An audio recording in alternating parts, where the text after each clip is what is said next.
Yeah, I know, Google. I should try youtube.com/webcam. All right. Okay. I get it. You don't have to tell me when we go live. Anyway, anyone watching this, you're probably not interested in tiny people's petty feuds with Google. Instead, you're watching this because probably you're interested in tabletop role-playing games, in which case, welcome. So are we. This game was arranged through the Gauntlet, which is a community on the internet that get together and plays cool tabletop role-playing games online through mediums such as Hangouts on Air, which is apparently going away in September. Check them out at gauntlet-rpg.com. They've got some really cool forums, real cool blogs. They've got a wide variety of podcasts in their podcasting network. They have their monthly zine codex, which has a bunch of cool stuff on it, like supplements to existing games and even some original games themselves. And of course, there's the Hangouts calendar to which this game was arranged. This is session 3 this month, which is session 7 overall of this quarterly. We're running 7 out of 13 sessions of Masks: The New Generations, which is a Power Bit Apocalypse game published by Magpie, written by Brendan Conway. Teenage superheroes, identity crises, not DC's Identity Crisis. Don't ever read that. That's a shit comic book event. No, we're way more wholesome, but way more emotionally honest than that Trek whatever will be. So speaking of the folks who will be emotionally honest, I put you on the pedestal now. Would you like to introduce yourselves and your character, and shout out a cool thing your character did last session? I'm going to start by the order of. No, I'm just start calling out names. That's what I'll do because there's an order to this. I'll start with yourself, David. Damn it! I was confused then because I thought it wasn't going to be me, but no. I'm David. I go by he/him pronouns. I'm based in the UK. In this game, I will be playing the team's beacon, Kai Ventura, or by his superhero name, Spectre. As a beacon, it means that essentially Spectre is the guy on the team who doesn't actually have any superpowers. He's a skilled acrobat and he's good at stealth and camouflage, which actually worked last time in an unusual turn of events. He was a sort of street vigilante before being picked up by Aegis, the big overarching superhero organization in the city, and has currently got embroiled in a couple of situations around potential dodgy goings on within Aegis itself, as well as discovering the fact that his mum is actually his arch nemesis, the Spider. Last session, Spectre managed to trail someone that he thought was an envoy of a dangerous organization he tangled with in the past, only to find out that they were in fact an Aegis ward who one of his fellow teammates was taking out to show her a bookshop. Things got a little messy, but it's fine.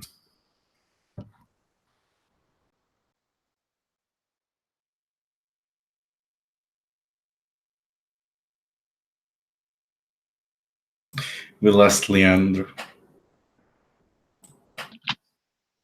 Oh, there he is again. Right, that's incredibly embarrassing. That was me clicking the X button there because I was trying to find a tab and okay, all right. So sorry about that.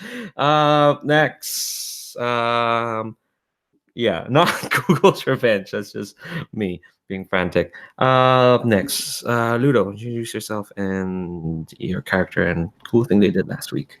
Yeah, I'm Ludo. I go by any pronouns, and I'm playing Albert Jr. Cipriano, or as they are known, superhero Sim.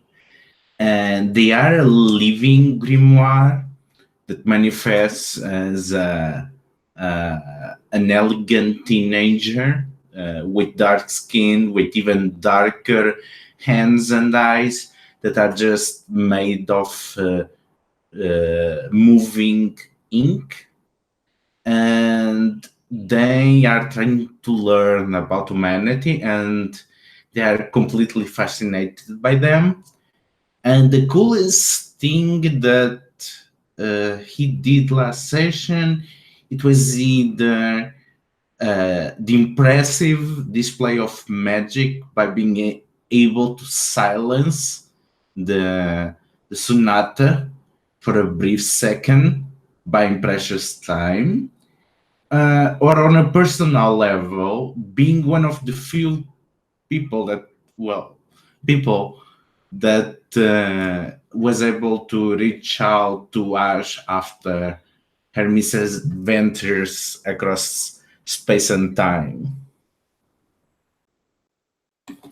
Which is very cool because she has seen some ridiculous stuff in that misadventure through space and time. All right, up next, another person from last week. Sabine, would you kind of introduce yourself and your character and the cool thing they did? Hello, my name is Sabine. I use any pronouns. I'm from Germany, and I'm playing the Serenade of Florence. That's their designation. They are a weapon. They were created by the Dreaming Heaven Choir, a weird cult in love with some kind of end-timey music thing. They trained the Serenade of Florence to be a weapon, as I said, to kill people or hurt them or intimidate them. Serenade didn't want to do that anymore. They left. They hooked up with Aegis because they needed a place to stay. And then they were made aware that there is conspiracy inside the Aegis ranks, and now after discovering that, they went to the mountains to, find some inner peace or something. And then they got reactivated, and the next thing they knew, they had to tangle around with the Sonata, Apocalypse Sonata. I think nobody told them that that person was actually called Ash, so they think that's really their name. That's what Agent Fumero said. And I think the coolest thing they did last session was talking to Sim and learning that Sim just had appropriated a name for themselves, and just like that was weird to the Serenade, because the Serenade of Thorns is actually just their designation. It's not really what they think is a name. Yeah, that was a cool thing. Aww. It's nice to see our Serenade growing up. And last but not the least, our at least for character-wise, going up there with Spectre, who's been here for quite a while. Has been through quite a lot. Robert, tell us about yourself and our dear Brain, who's trying. I'm Rob. I use he, him pronouns, and I'm playing Kevin Ryback, who goes by the call sign Loki. He's a teen genius who created an AI that got a little bit out of hand and is still at large. And the thing he did last time I was here, other than bickering with Sim about what magic just being like super advanced science, I think was he was responsible for breaking out Ash. Is that the name? Can't remember. We kind of I didn't mention when we were recapping. So we kind of changed it around because a lot was happening that day to like make it the next day instead of right then and there. But that could still happen. Like, you'd still probably engineered some sort of like doohickey. Okay, so I was setting that in motion basically to break her out of Aegis custody, because I don't trust Aegis with a piece of the Apocalypse Sonata. Yeah, and you couldn't come with Sim's day out for reasons. Well, you got called away by a very important person. And we'll get to that in a minute. But before we do that, let's talk about safety. I was trying to remind folks of what we got to make sure we're playing in a safe and comfortable environment before we play. As always, we have our lines and veils in the character keeper in tab there. Lines are things that won't happen in fiction. We're just not going to go with it. It's just off the table. Veils are things that can happen in fiction, but we're not going to concentrate on it. We'll fast forward, so to speak, over it, or just pan camera the other way. Like it happened, but we're not going to concentrate on it. We also have the X card, which is basically a tool to basically tell folks if you're feeling uncomfortable, if you're made uncomfortable by a scene, by any specific elements. You can say you want to X card that scene, or you state in the chat or in the roll for your party. I might ask some specific questions on what's being X carded, but no one gets the question if it's played. If it is, like, we're gonna roll back and start over from somewhere else, and everyone will respect that.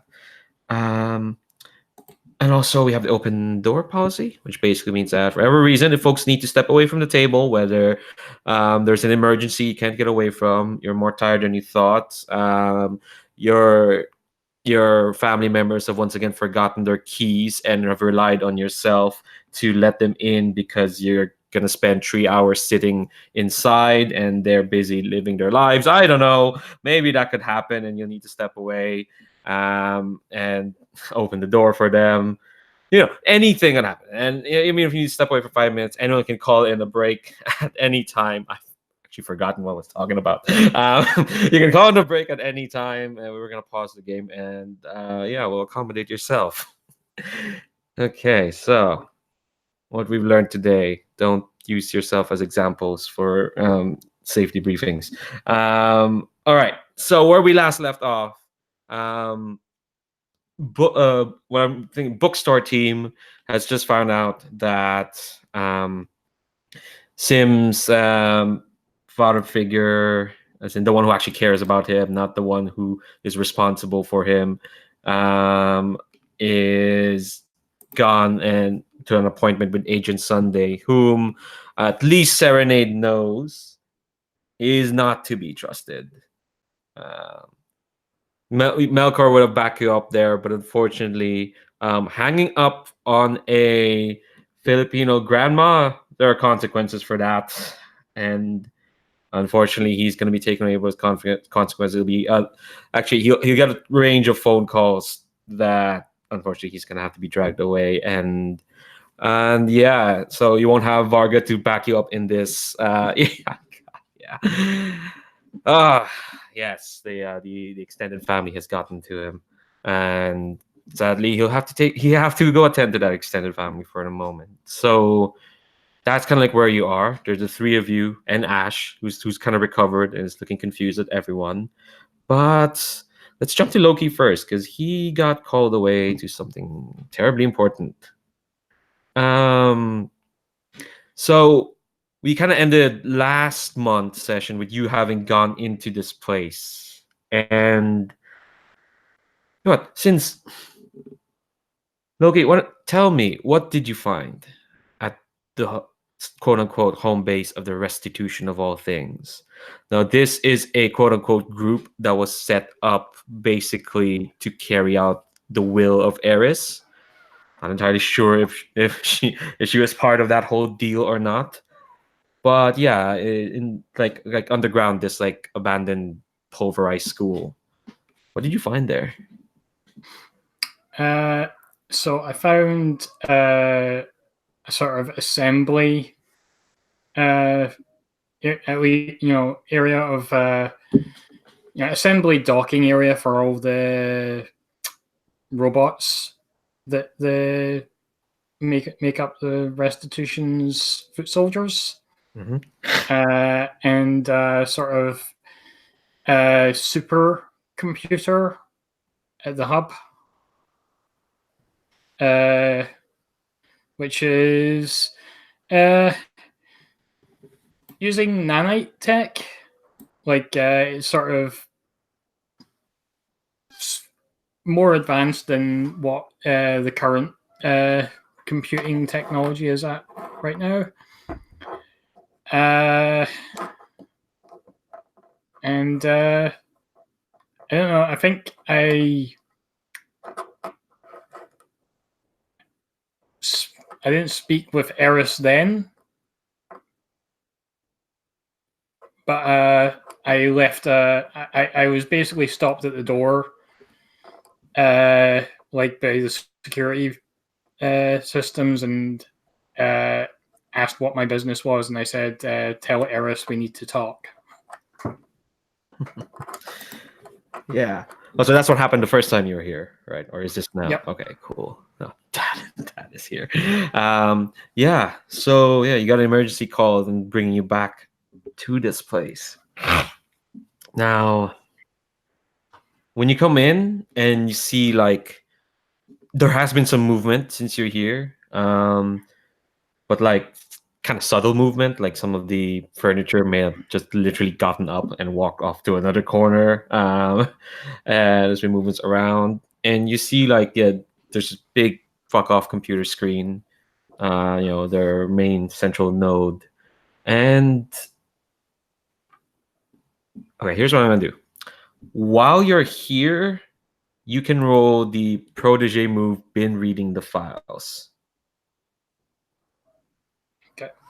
Because, and I think if you look at the computer screen, what's flashing there is like you can see like, I think it's like a file and there's a waveform on it. And I think if you investigate quite a bit, and I'll just tell you right now, when you left something on this, like in this place to like keep track of it, it kind of like it piggybacked on other gadgets you have, like their dimensional doohickey. And it seems like something tripped up when you picked up whatever that thing that walked through the window and walked past the window back at Aegis, and it's tripped up this file. And yeah, I need you to roll superior for me for this been reading the files move.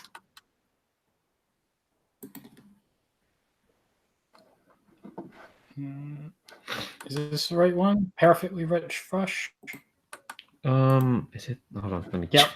Let me check. Oh yes. We prefer our thrushes to be rich, apparently. Not like we need any more rich people. So I got a 3 in the roll. Oh, wait, what?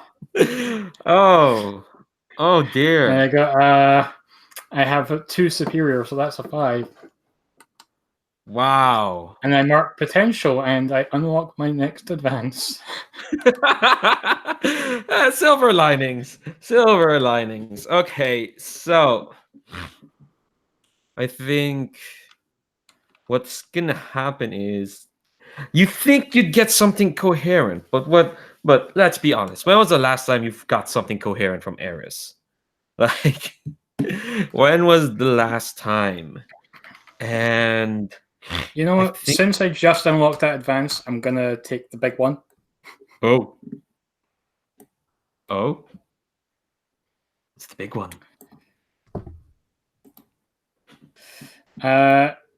So I unlock my moment of truth. No. Confront my shame on my terms. If I survive, I change playbooks. What? Oh, okay.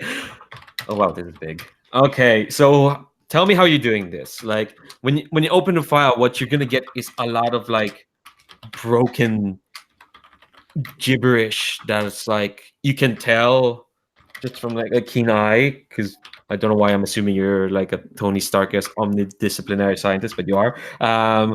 That this kind of information has gone through like dimensional leak, and that's why it's so fragmented and it's so like hard to pierce together. So that's kind of like what the file that apparently Eris left here concerning what you picked up at Aegis. But yeah, how are you? So yeah, oh my god, I have to look up some stuff. But yeah, tell me how you're confronting Eris. Your shame.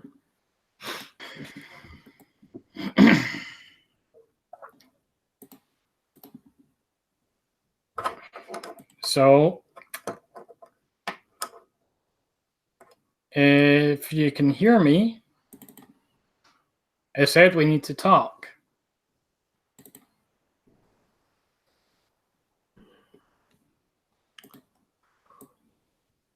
Oh wow, it's just a simple appeal to her. Okay.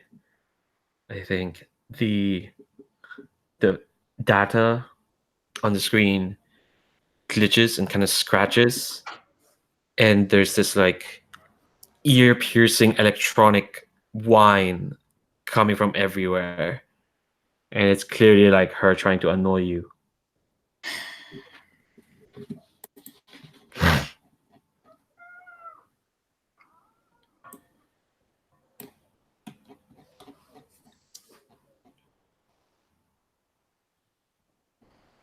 You gonna be like that, really?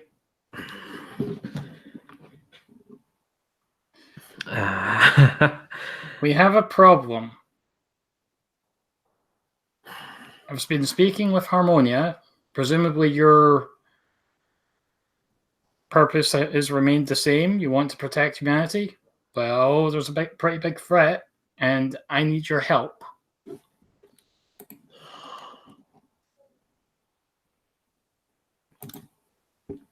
Yeah, I think the whining kind of stops, and you see like those robots, those like nano robots, kind of wake up, and they all start kind of like moving towards in front of you.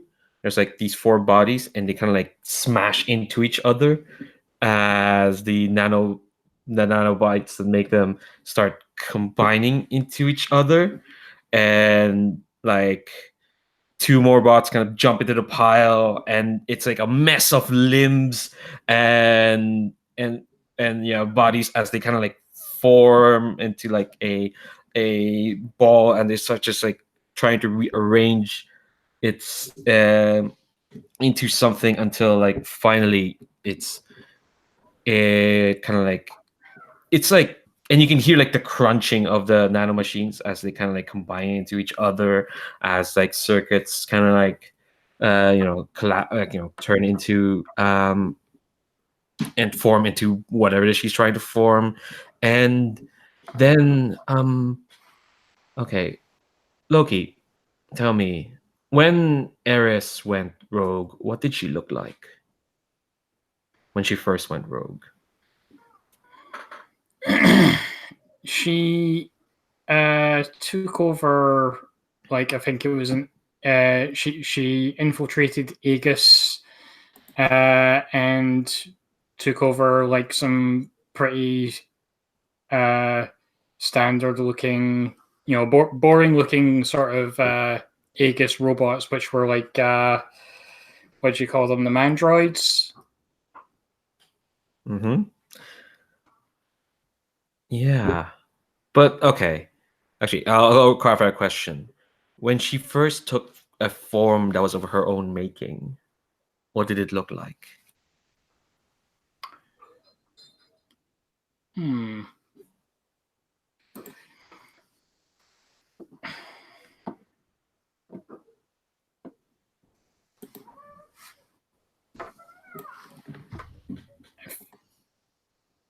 So I'm willing to no. No. I'm willing to do a paint the scene here, like everybody else pitches in. Yeah. I'm struggling for ideas. Yeah. So just to recap for everyone, Eris is a program, smart AI intended to analyze world events and come up with solutions to disasters and threats. Went rogue, deeming humanity to be a threat to itself, and tried to subjugate humanity for their own good. They nearly reached out to her back when the Tanchi invaded, but she fled and has been doing stuff.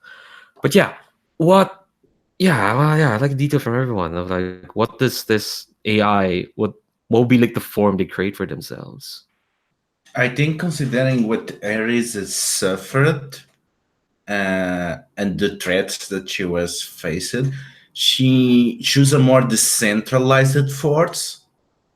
So instead of having a single form, she has like small, like say baseball side floating autonomous nodes, and her intellect quickly jumps between all of those so that she could not be easily isolated and locked down. And this is very good for her because it allows her to scan a large area and quickly jump across the world if need be. But to actually interact with people, then each of those has the possibility to project an hologram, hard light hologram. Now, maybe the others can decide what this hologram looks like. Might be that it actually looks like a hologram of Eris, the goddess of, I think, Discord. She was in Sinbad, Legend of the Seven Seas, as a character. So maybe it's like that.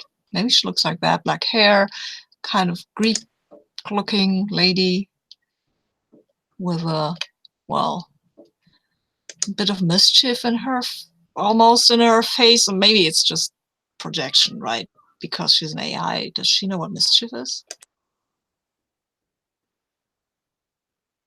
Well, she has been for a certain definition of playful. She has been that in the past. David, do you have a?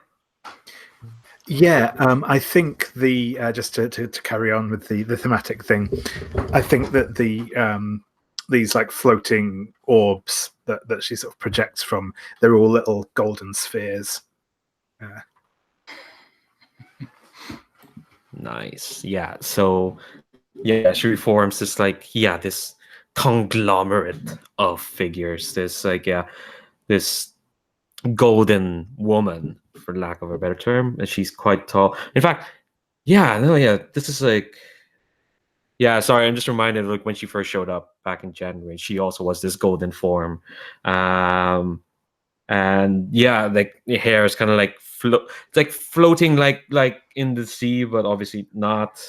And she kind of like she forms, and all these golden hard light projections kind of around. It's scatter shot. It's flickering as she kind of like rises from like her knees, and she's just going, Kevin, Kevin, Kevin, Kevin.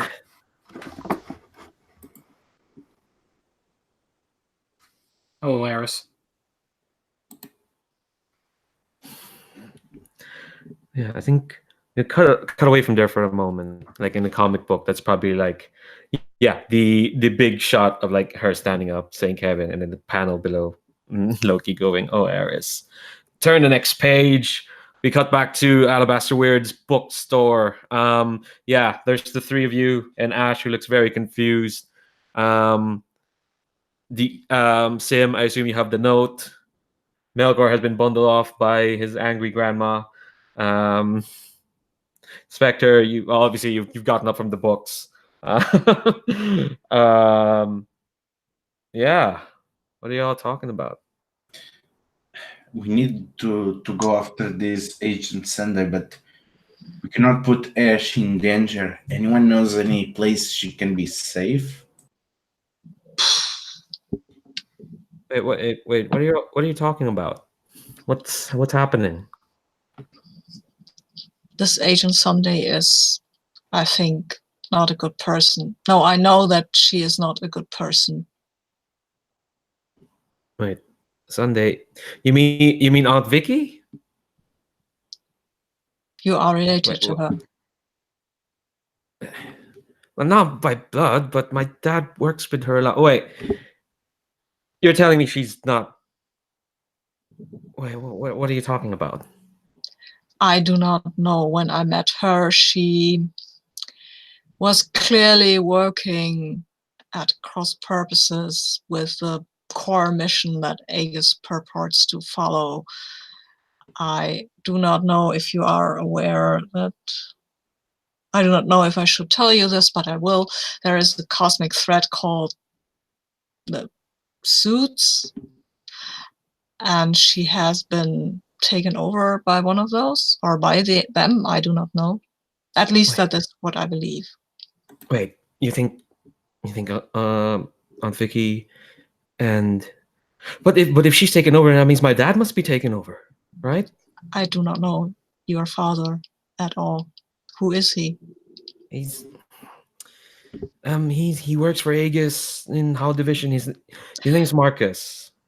Well, Howl Division seems to be the core of the entry point for these alien invasion forces. Yeah, I think she looks very stricken at that. Please do not lose self-control again. No, I'm fine. I wish you're gonna save them, right? Of course. That's what you all do. That's why we cannot put you in danger. Because if they are not themselves, if they are not your friends and your father, they might not have any issues in exploiting you for the Sonata. Cannot subject you to that. But we have to be quick. I think Ash, there's a look of conflict in her face, but then she kind of like swallows that and nods and it's like, yeah, I understand. I'm not like you guys. Maybe someday, but no, yeah, no, I get it. I thought you did not want to be like us. That's why we are not putting in this position. Well, Serenade said there's a point where you have to just deal with it. You know, I would like to not have this thing in me, but while it's there, but I don't know how to use it or anything. And sounds like you don't want it anywhere near them. I think this would be a bad way to try to find out how to control it anyway. If we go into conflict with people you know and maybe like. I do like my dad, yeah. Quite a bit. Well, ultimately the choice falls to you, but you have this wonderful music within you, and I'm not talking about the sonata, and I would love to see it play out, but it should be your choice. For us, we need to get you safe. If you remain there or come with us, ultimately it comes to you. I think Ash kind of like thinks it over. Well, she's gonna think it over. Spectre, you get a text back from 0G, and it's just I think you texted you're changing plans. I think it's just a short kind of curt. No, not even. I was gonna say no worries, but no, it's just NW. Sure thing.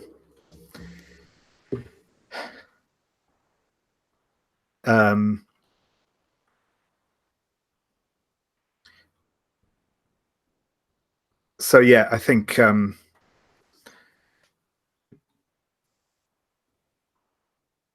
Spec's going to say, so do either of you have anywhere that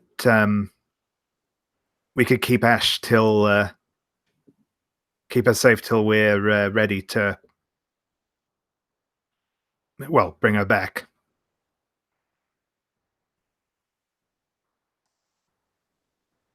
Did the other two have places besides in Aegis? You might be the only one. I mean, I know Kevin, but he's not here right now. He's not here right now. The bookstore is kind of a place, but it's kind of compromised. So, well, I know a couple of places. I mean, it all depends on your definition of safety, really, I guess.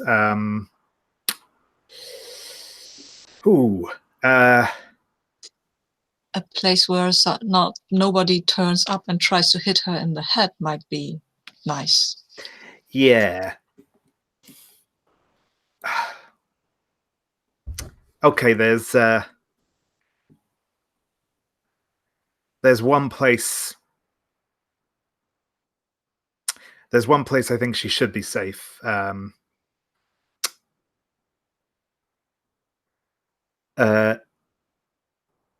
Are you okay to the two of you okay to go back on to Aegis, and I'll catch up with you? We are in greater danger, but if that is what is required, I'm a little. I'd rather not take too many people to this place. Yeah, the owner might not be too happy with a load of people tramping through there. So Singh turns to Ash. Are you okay with this? Yeah, I like you said, I'm not ready for this. Not right now. I'll leave it to y'all. Just please save my dad, and Vicky and anyone else who's in trouble.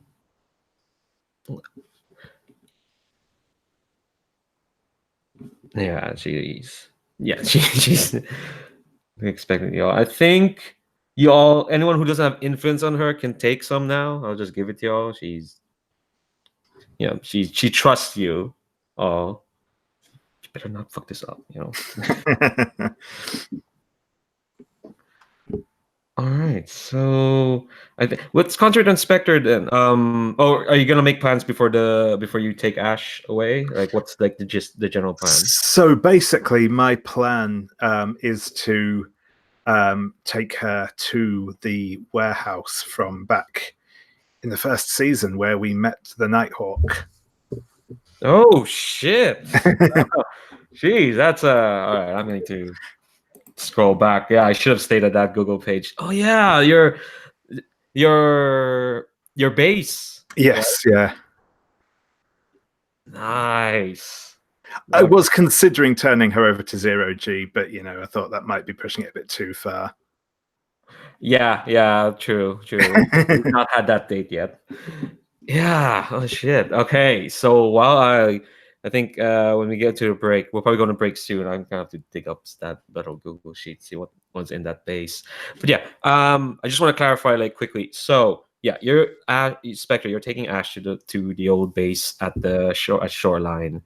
What's Sim and Serenade's plan? Are you going straight to Aegis? I do not have a better idea. I don't think we are very subtle persons. I am not. No, I do not know you well enough to say anything about that. Casting spells and charging. Cast summon unicorn times 100. Sorry, I didn't catch that. You will see.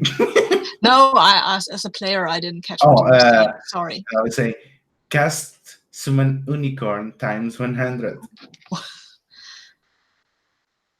You can summon unicorns. I've never seen that. Well, I know the spell. I want to try it.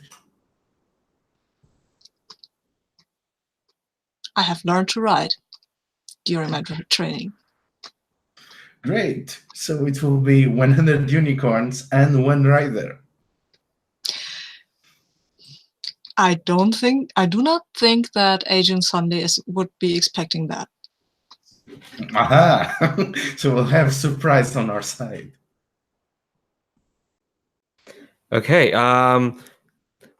You know how I mentioned that like sometimes people just won't have like keys to get into the house. The doorbell's ringing, so let's take a break now. Let's take 10, and we'll come back and see how y'all deal. So BRB. Unicorns, really?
Yeah, I'm having second thoughts about that unlock Mm-hmm. because I'm not really sure what playbook I would switch to. Well, you after. don't have. Well, you don't have to switch right off the bat. Give you time to think about it. But if you're having second thoughts, well, I think this conference still is gonna happen, but you can take it back if you think you didn't make the right choice. I'm perfectly fine with that. But give it a thought. Like, I'm not gonna make you switch as soon as this conversation is over. If I mean, you're not gonna die here unless you want to. But don't do what Ludo says. He's in, they're they're they're trying to steer things up. What we'd call in college a shit steerer. But yeah, give it some thoughts then. However, you can't take back having called Eris to this. She's standing in front of you in all her glory. Before we get to that, I'll give you like time to think about it. Who should we concentrate on first? Let's concentrate on Spectre. Going to the old hidden base, which do you remember much of that place? Because I looked up the old sheet, and for one, it has 7 PCs on it. I don't know how that happened, and 2, there's really not much detail on the hidden base. No, I think it was basically a big warehouse with, I think there was some sort of, your standard like supercomputer type thing in there. But yeah, I don't have any particularly strong memories of what it looked like aside from that. Yeah, I remember there's a bay for vehicles because that's right. Cause the Hawk Jet or whatever it was called was. Yeah, well, the Rook had a motorcycle. Yeah, that's it. Night Falcon. I had to look it up. Yeah, Night Falcon. Well, I think Rook wanted the jet, but he didn't get it until the end of that series. So it probably was room for a jet. There was a med lab apparently, and a bunch of communications equipment. But yeah, I think when you kind of like, I think to your surprise, your old code still works, because the thing is, no one's been there for months. Ever since like Saguaro had to, was basically run out of town, which sucked for her. The place has kind of been like kept. I think when you open it, it feels like, I don't know. Give me a memory of your time here, like even if it didn't happen actually. Like, what's like a flashback that Spectre has when you walk into this place, which is a bit dusty, furniture is covered in cloth and whatnot. And when the lights go on, but it flickers quite a bit. So yeah, I think there's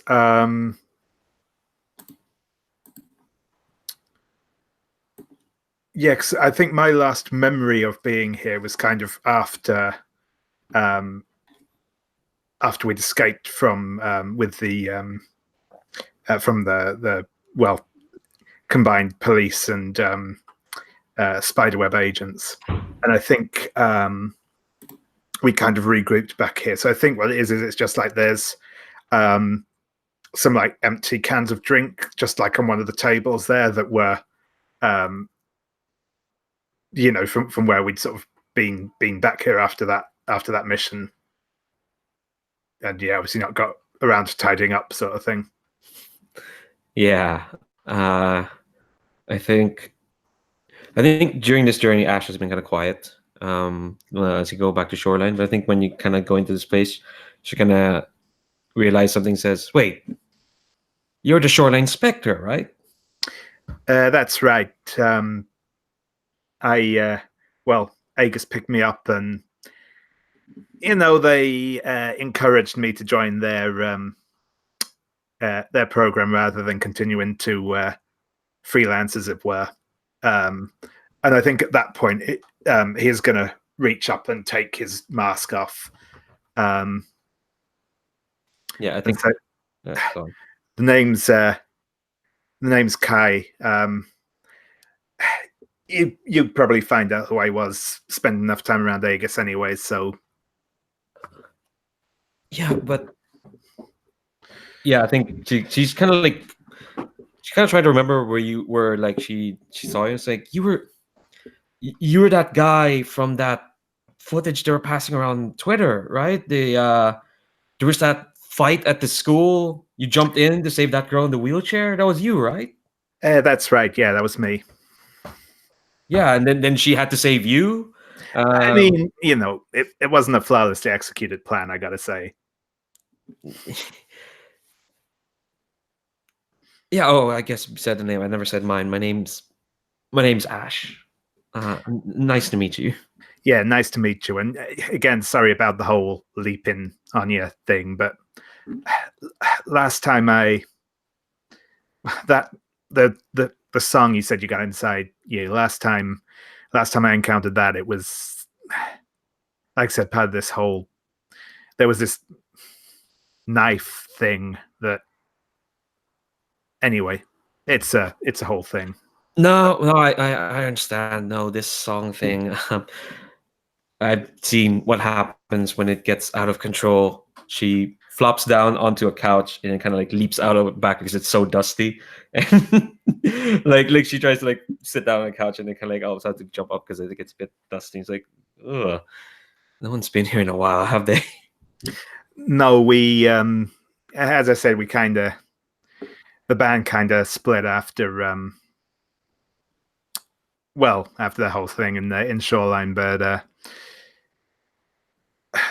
look, I need to make a quick call just to. You should be safe here regardless, but there's someone I need to let know. Oh yeah, sure. I'll tidy up. You make that call. Yeah, and I think at that point, I'm going to sort of go over to the communications console thing, and basically, press the button that means to call Night Falcon or his civilian alter ego. Yeah, which we give him? We gave him a name. We almost certainly did, yeah. He's popped up multiple times. We must have given him a name. I can't just call him old Bruce Wayne in my head.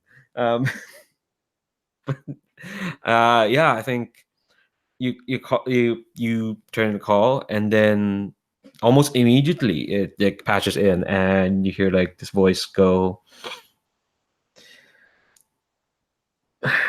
Mr. Spectre. Hey, I hope you don't mind. I had to. I've brought a friend to the old pad. There's some stuff going on at Aegis, and I think it's safest for her if she's not around there for a little bit. I think things must be quite desperate if you've resorting to using places such as these. It's I mean, it's hopefully nothing, but I'm not happy trusting that we'll get the best case scenario. There's some weird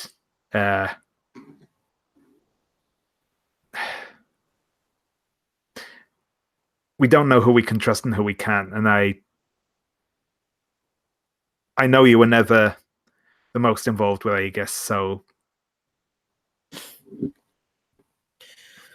I recall months ago when we first met, Mr. Spectre, that I warned you and your compatriots, friends of my ward, that this life eats you away bit by bit. I just have to ask you now, Mr. Spectre, since that day, have you had any regrets committing to something like this?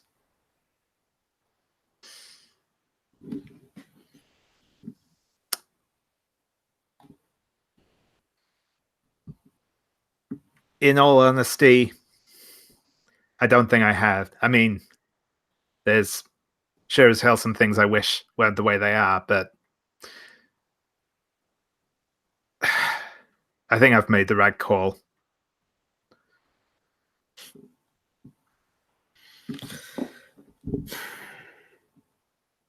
Don't worry, Mr. Spectre. She'll be safe here. The space as safe as I've tried to make it for the Rook and for yourselves. Do what you need to do.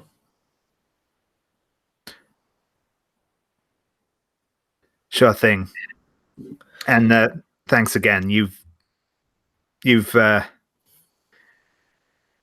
always been there for me, and I appreciate it.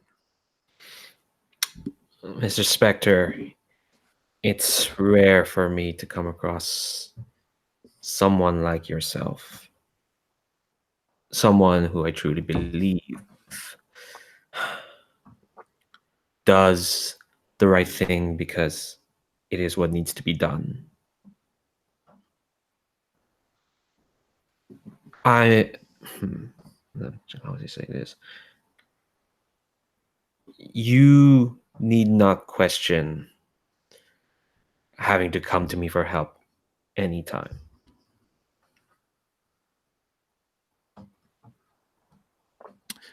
Thanks. And hey, if ever I can return the favor, just drop me a line.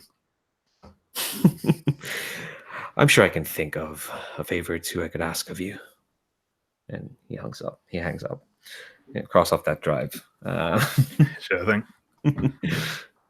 Yeah, I think we can cut away from there, if that's okay, unless you have anything else to say to Ash. Nah, it's fine. She had some few questions, but we don't have the time for that. Okay, let's cut back to Kevin.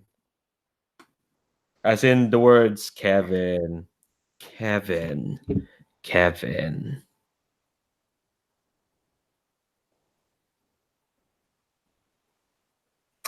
Hello, Eris. Kevin, I want you to tell me that you messed up.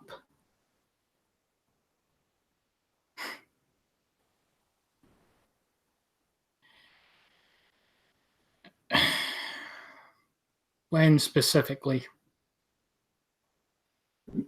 When you thought you had answers.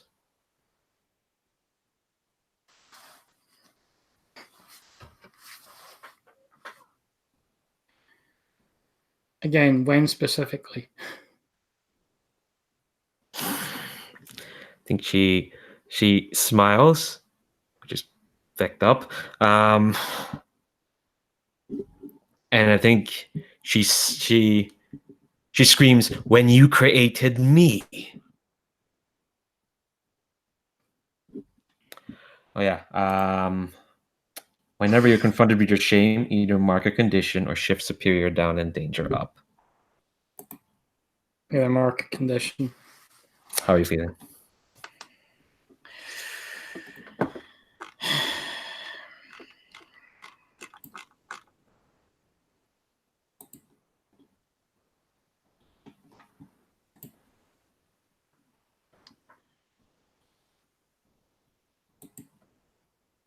Angry. Oh. Go ahead. No. Creating you was not a mistake. I will never, ever feel ashamed of creating you. The fact that I even managed to create you is a miracle. I didn't expect it to happen. Did you expect what I would feel? What I would endure? Did you expect what it's that like? I regret? No, Kevin, this is beyond the Tangi, beyond what I endure. What I endure, I have ever since you pushed the ones and zeros that make me.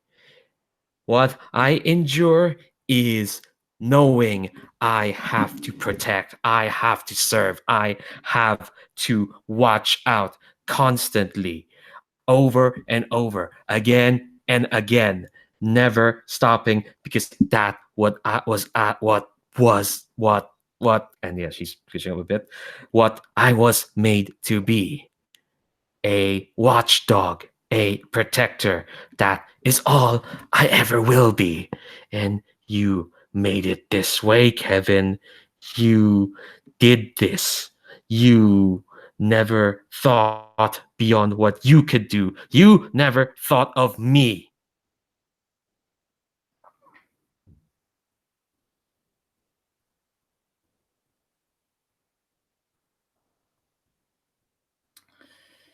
And in that, I admit, yes, I messed up.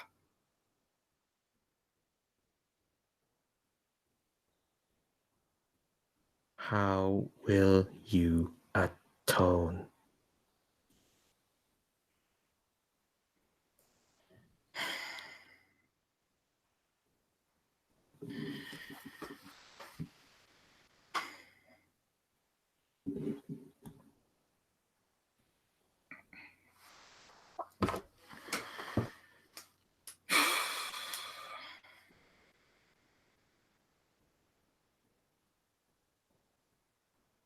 I can.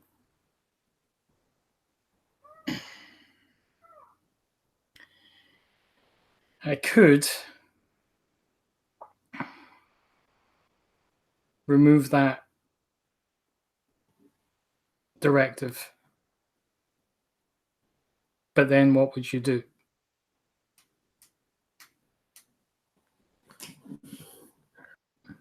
I think she looks at you and God damn it, you shitster. I'm not going to subject her to Prospect Academy. No one deserves that.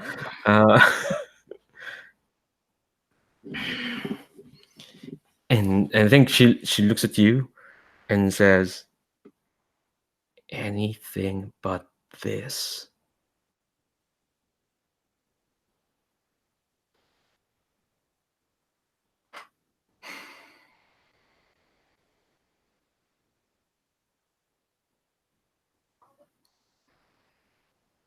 If I remove that directive,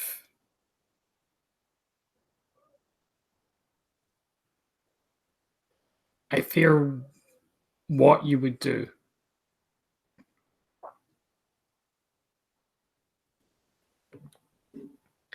Do you want to try piercing the mask? If you want to figure out what she wants, what she's going to do.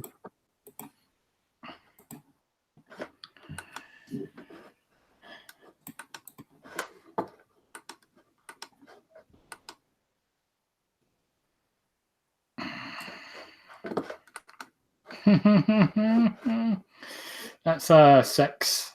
Oh, and you don't even have any team. No one has team. Team has run out. Spent it last week. Can't even be selfish about this. Oh dear.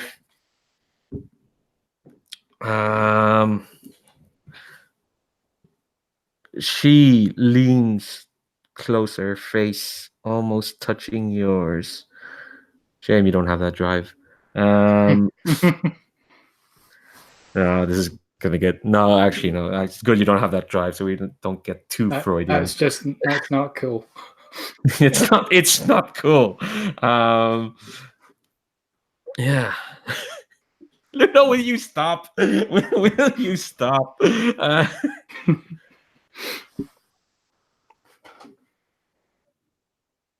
think she leans close and she says, that is up for me to decide. For the first time in my life, I will have that choice. I will no longer do what you have made me to do. Instead, I will do anything else. Why is that? Why is that? Why is protecting people so painful to you?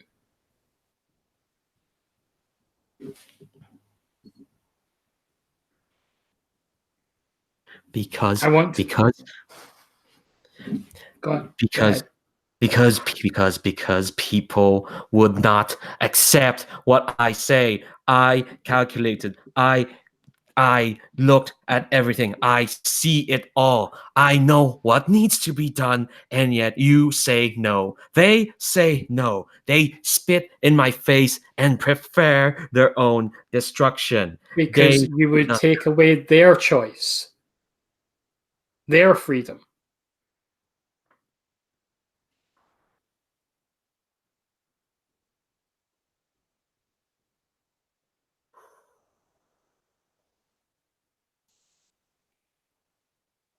God damn it, Ludo, shut up.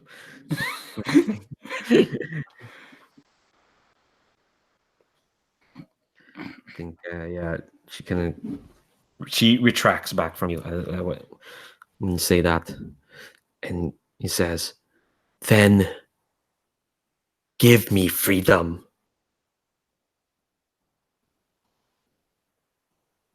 Take this need, this compulsion away."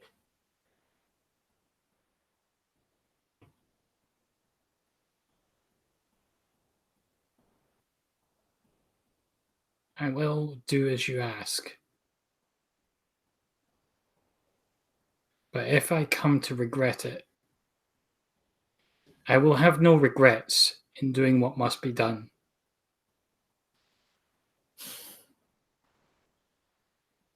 Fine.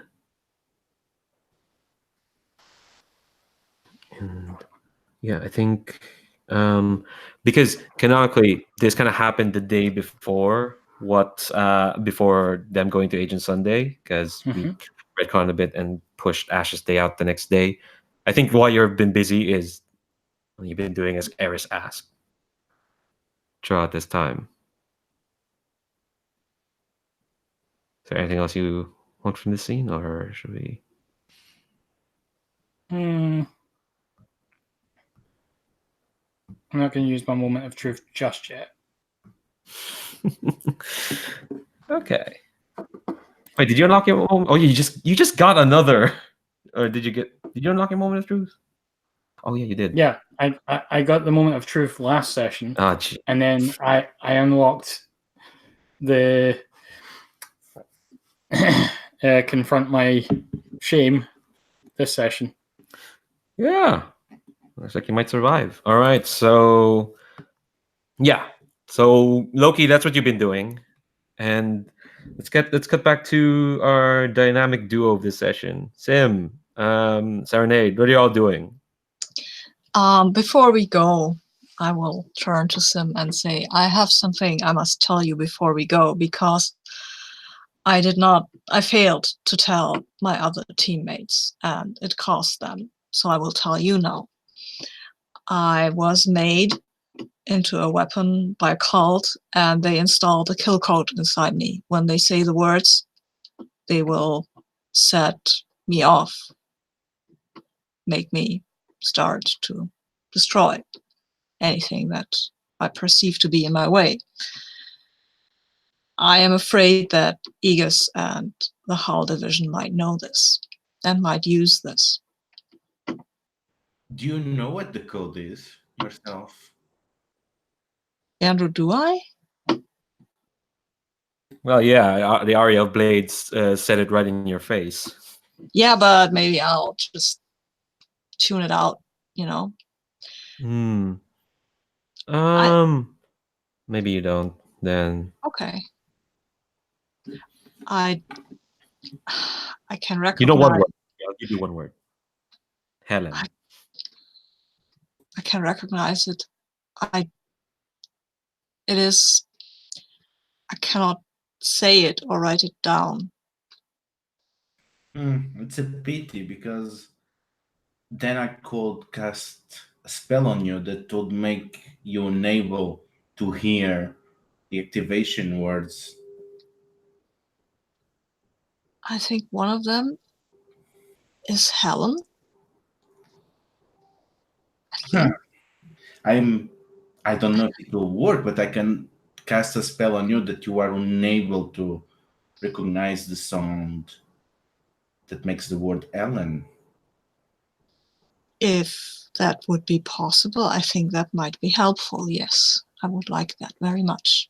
Sin is very excited because he always saw him learning things as as he's literally rewriting himself, and now he has the opportunity to do this to another human. So he immediately gets to work in trying to conjure this spell to rewrite the Serenade. So what will that be?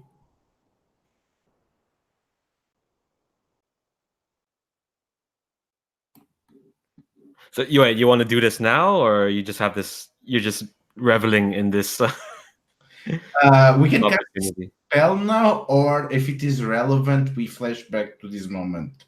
Yeah, I think you're in the middle of something important, but like that's something the two of you can like look into.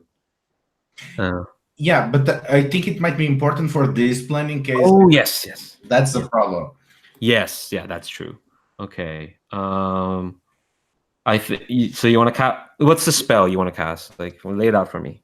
So basically, I want to imprint her with a perception filter that whenever she sees the word, just her senses completely muddle out the word Ellen. She cannot see it, she cannot hear it.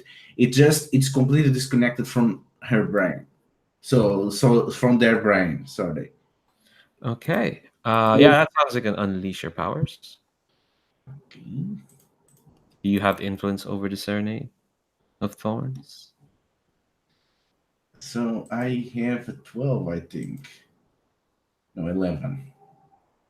Oh, okay, all right. So describe to me the spell then that you cast. So the spell is like an invisible chain that descends upon them, and it ties around her ears and eyes. Sorry, around their ears and eyes, and the chain is suddenly tied to a red piece of silk that stretches, rolls around Sim's fingers, and then he writes something on it. Then he cuts the red string, ties another black tied to it, and then drops a single drop of his ink matter, and then all these platonic manifestations of perception of reality disappear, and there is this background clothing effect that just blots any sense of the word Ellen for them.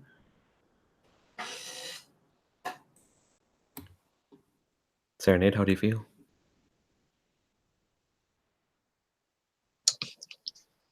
I think Serenade does not feel anything much. There was this kind of noise for a moment, like a coin dropped into water.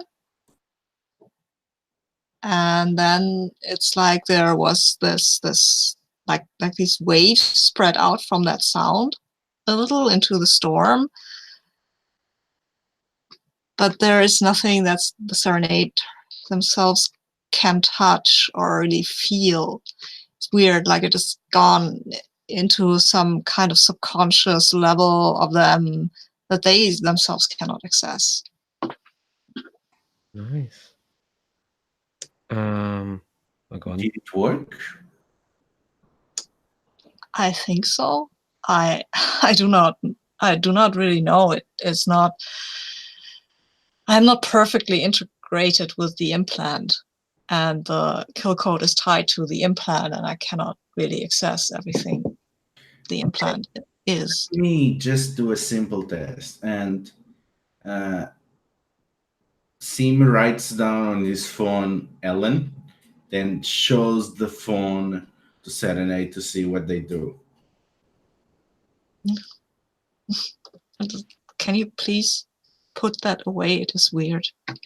Okay, now the most obvious measure, and Sim takes a screenshot, edits the image, and flips it. Flips the test as I found a mirror. And can you see it now? Yes, I can see that there is something. And the Serenade will give a sneeze, like. Okay, I don't think it's fail-proof.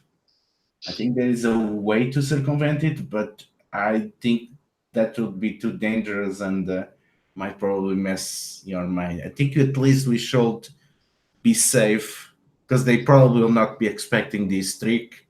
At least it will work once. At least we have that. Thank you. That, or do you prefer to be called Alberto or Mr. Cipriano? Well, just call me Albert or Little Albert. You are same height as I am, I believe, or I don't know how tall Albert is really. He's actually quite tall, but the thing is, the book is called The Little Albert. Oh, okay. Yeah. So that's Okay. kind of a joke. Oh. You'll explain it. I see. If you prefer it, then Little Albert. Yeah, just call me Sim. It just, it's a code name that Aegis gave me. So I think between teammates, it's not necessary. Very good. I just want to ask, are you embodying any of your lessons there, Sim? Definitely using magic. The question is there any side effects? No, you did it. You got an 11, so you totally have embodied one of your lessons. So we can shift the label up and down. Your choice. Okay, I think I'm going to increase mundane and superior and decrease mundane. Yeah. Is literally playing God. So there have been no consequences for that in this game. Nope. I think this little delay of you making spell will give Spectre enough time to meet up with the two of you, for sure. One question: could it be that I am confronting one of my rules here because I believe that it is pointless to fight the implant, but that's actually what we're doing here. Yeah. All right. So you're attempting to break a rule, defying a belief. So what are you thinking during all this? Say what you're thinking. I'm just looking at the rules, what it means. So when I'm thinking and roll mundane, okay. Well, I'm thinking that at this point I have help from a teammate, and maybe that can help me not exactly fight the implant, but control it, have a little bit more of control over the implant. And with help, it's maybe not quite that pointless. So I roll mundane, which is, I think, one of my worst. It's my worst stat, of course. Of course it is. I'm not very mundane at all. Oh, wow, I rolled a 10, so I've got an 8. Okay, all right. Well, yeah, on a success, yeah. You talk yourself through it. Yeah. And I add 1 to the team pool. Yeah, and you also mark potential. That's nice. Yeah, okay. That's nice. Go back to 1. All right. So yeah, so that making that spell will give Spectre enough time to meet up with the 3 of you. So is your plan just to go to Aegis? I think we go to look for your father. That is the plan. And then we see what's what, and then we will improvise, I believe. well, kind of expecting us to come, but I don't think they are expecting to start the siege to them.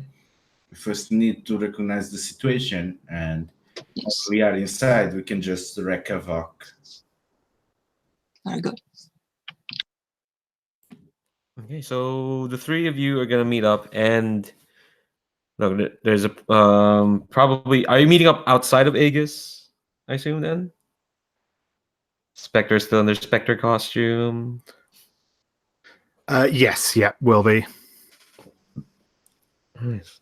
So three of you are gonna walk in. It looks fairly normal. No, there's. I'm just wondering how to frame this because three of you are going to walk in, and I think into like Aegis reception. I'm imagining it basically kind of like the Triskelion in that Winter Soldier movie. Big, airy, lots of people talking. There's probably like a very conspicuous why is the spy agency having their logo out there, branding everything. There we go. And you probably like walk in, going off to find Agent Sunday and where Alabaster Weird is when, yeah, no, actually no. I'm just gonna walk in and tell me how you, each of you, tell me how you're feeling. Start with Spectre there. Yeah, so Spectre is definitely concerned because, like, obviously there's no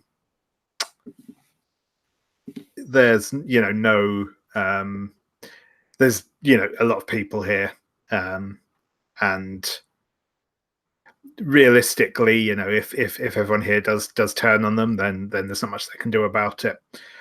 But he's also never entirely trusted Aegis, so he's not sort of he's not really feeling any doubt in that sense of it, or not as much anyway.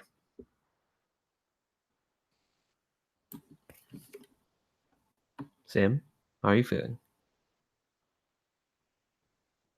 Feeling is trying to be as calm as possible, but this is probably the first time in which he is really anxious and sweating ink. And this is an exciting situation that he really does not like. So he looks in every direction, trying to see if he sees that for some hope Alabaster Weird just managed to slip by and is waiting outside of all division. And he's kind of pleading with his eyes as he looks around, hoping that Imago is not busy. But of course, Imago is busy. Imago has always more important things to do. And he's kind of at a loss here because this is a genuine situation that for the first time since he became human, let's say, this is the first state of mind that he does not want to be on, and he really hates it. So he's really in the need of some guidance because he's growing more anxious by the minute and he does not know how to deal with it. Serenade, how are you feeling? Well, we just overcame, maybe, or didn't we? Or did we? Or was it? Oh my God, I'm so insecure. So I think the Serenade is trying to project a very calm exterior because a weapon can't be insecure, right? That's not how weapons work. But inside they are really like, oh my God, what will happen now? Did that work? Am I a fool? Will this suit person thing get me? Oh wow. Oh look, there's Spectre again. I don't trust him at all, but hey, there he is again, and maybe he's nice. I don't know. I cannot trust my own instincts anyway. So yeah. God. So you're all just going off to find Agent Sunday, right? Do you know where she is? I mean, if we assume that they are on the office and labs of Whole Patrol. But if not, then we have no idea. Well, we can ask other staff around. That's it. I don't think we have more intel. Sorry, Spectre, I saw you on mute there. Do you know where Agent Sunday is? I don't know if I do specifically, but I do know where I'm supposed to be meeting with Agent. Sarah? Yes. Yeah, I think actually, yeah, when as a you kind of walk in and like try to think through what to do next. I think you do hear some of our receptionists going, "Excuse me, is that the Spectre there?" Yeah, sure thing. What can I do for you? Well, you're just in time, actually. If we're looking through the notes here, you have an appointment with Agent Viviana Sarah over at Superhero Liaison. Yeah, that's right. That's what I'm here for. Well, fantastic. Well, if you just take and they pull out like they have like a small like plastic glass like data pad, and it shows you like instructions like map of where to go and what to go, and said that here's your pass to go to Superior Liaison. Keep that with you at all times. It'll let you go to where you need to go and nowhere else. Sure thing. Thank you. I'll well, don't want to keep her waiting and all. So, but thanks for the help sort of wave the directions and all. No problem, no problem. And this, I should give this guy a name. This guy, his name is Chester. You can see it in his ID badge. He turns to the other two, to Sim and Serenade, and said, "And what can I do for the rest of you youngsters?" Can I ask before I answer? Does Serenade they have a living quarters somewhere with Aegis? So is this here or somewhere else? I think it is here. They want to keep their eyes on you. Okay, so then I will say I am returning to my quarters. Oh, looks at you, looks at the notes, and says, "Oh, the Serenade of Thorns. We didn't Yes. expect you to be here back so soon." Has somebody else moved into my quarters? No, your quarters are fine. It's just that we thought we'd have, warning should you come back. Oh, when was you I come back. supposed to warn you? I'm sorry. Sorry. Consider yourself warned. Okay. Okay. I am here now. This is my friend. He is coming with me. He looks at Sim, who also kind of stays around here. Or wait, do you stay around here, Sim, or do you stay with Alabaster? Where do you stay? No, I live here. In fact, it's very rare that Aegis lets me leave. They really don't like that I do, but yeah. And it says like, "Oh, you're Albert Cipriano, right? Junior Cipriano. What? This seems a bit irregular. So hold on, I need to call. Why irregular? I'm just here to escort a civilian of interest. If you check my file, you should see the name Alabaster Weird. He has limited custody as a interdimensional and magical liaison for Aegis. And Yes. I see. He's connected to yourself. You came from his work. Yes. Oh, it seems that Agent Sunday has an appointment with him right now, and they seem to be quite occupied at the moment. I'll give you a ring when they're done with their appointment. Yeah, that's exactly the thing. Aegis safety, we should not allow a civilian unsupervised. I was supposed to be on that meeting, but I also had to guide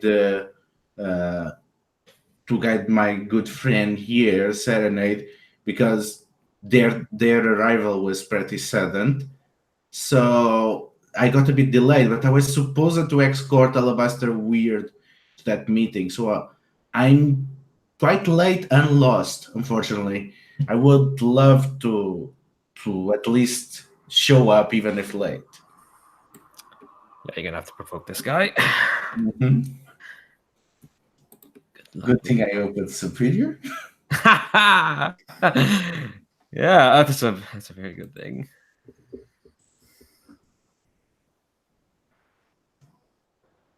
Oh 11. dear, that's a yeah, that's a mighty fine success.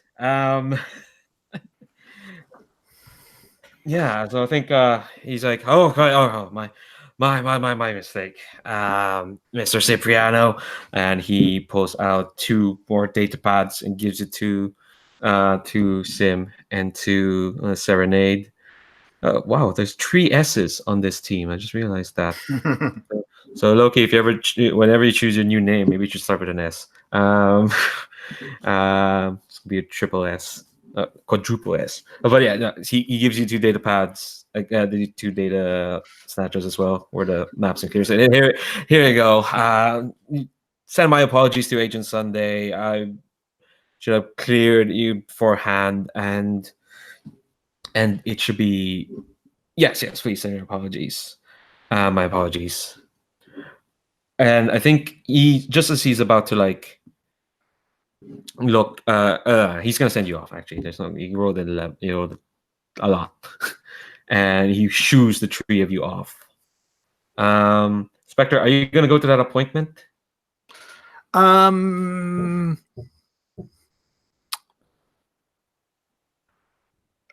going to go via where Alabaster is, and see if it looks like my assistance is needed there or not.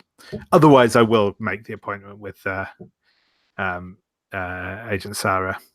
Yeah, just go by. Okay, all right. I think we're gonna take our next break, and the last thing we'll probably end off with like the panel of phone call coming towards Loki, just so we can bring him in here into this shenanigans in the middle of whatever the hell he's doing.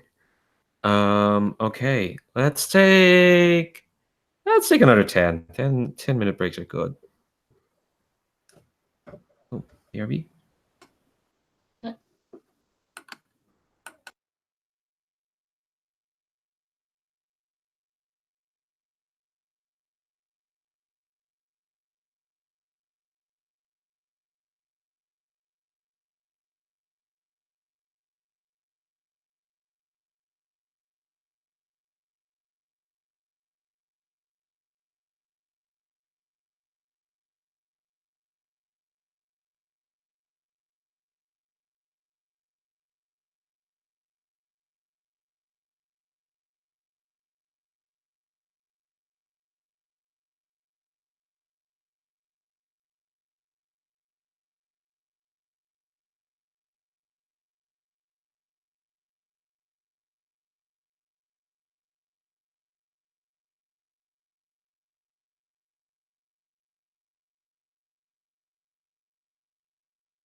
All right.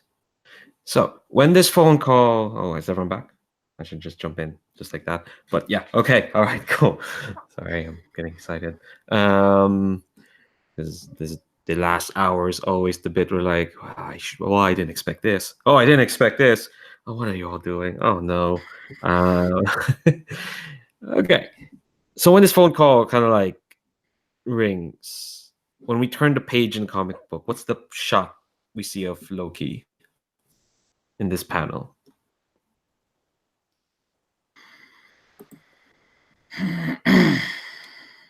I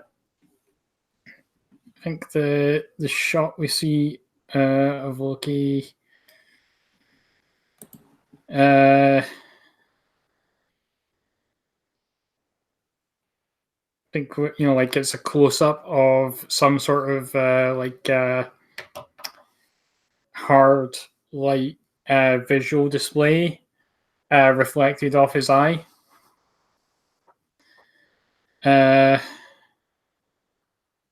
And then another screen, and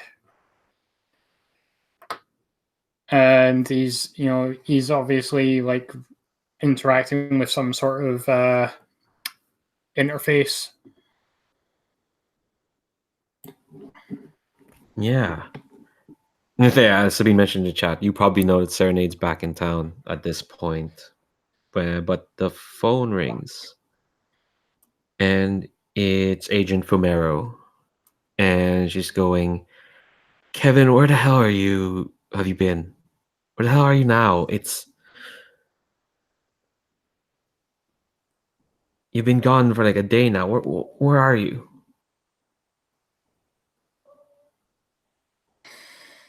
Working. You know the terms of the Aegis's probation. They're gonna be, if they have Aegis can kiss my ass.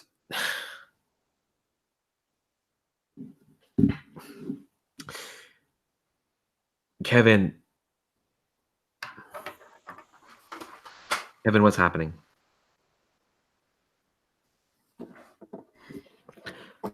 I thought we were gonna play it smarter than this.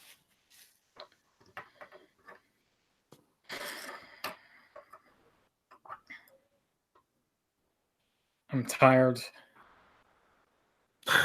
I'm so tired of trying to do things by the book.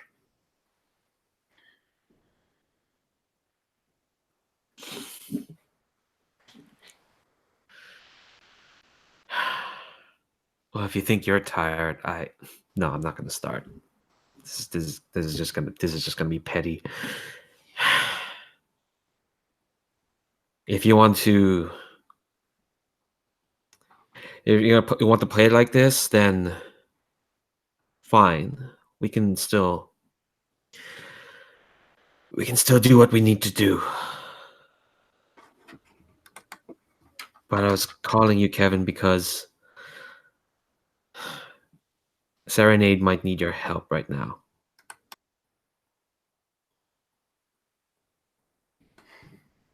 Where is she? Back here at Aegis. Besides, you've got an ankle bracelet to return, aren't you? Don't you?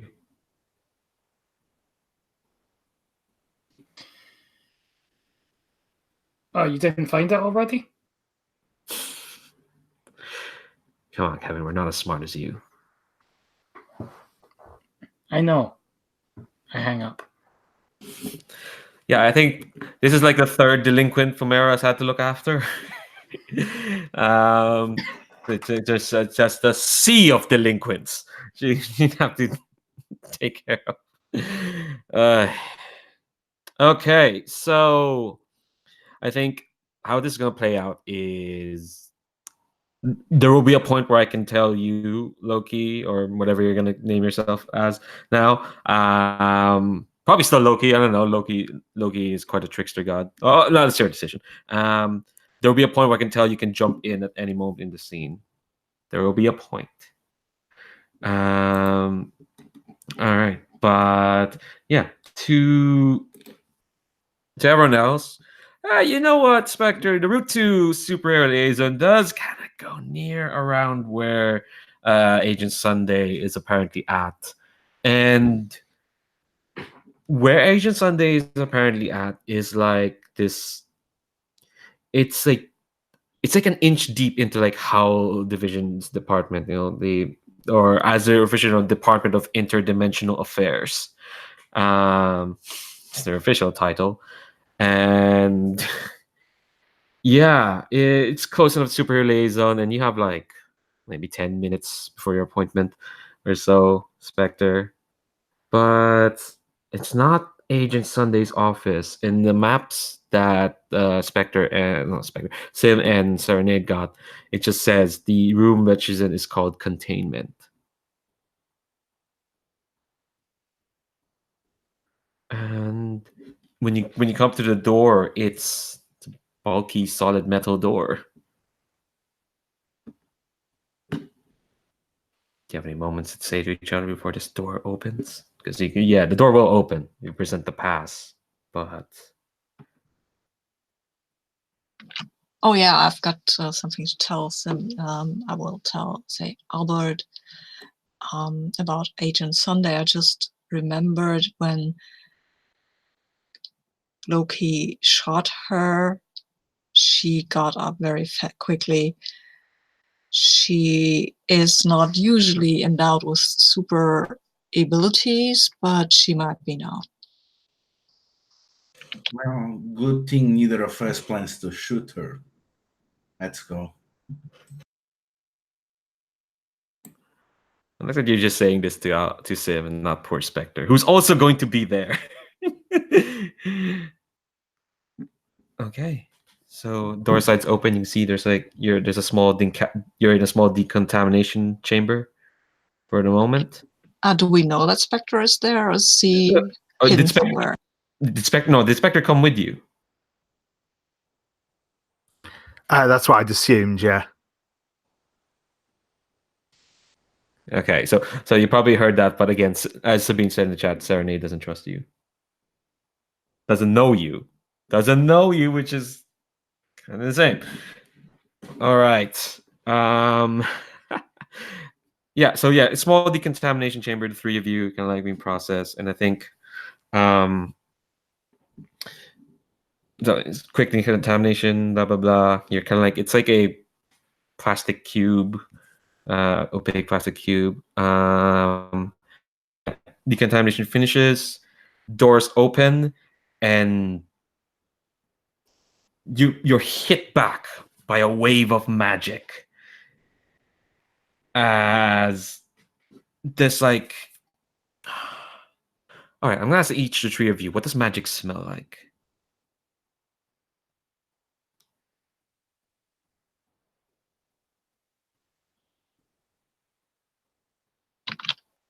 To the Serenade, it smells like heated metal. Spectre?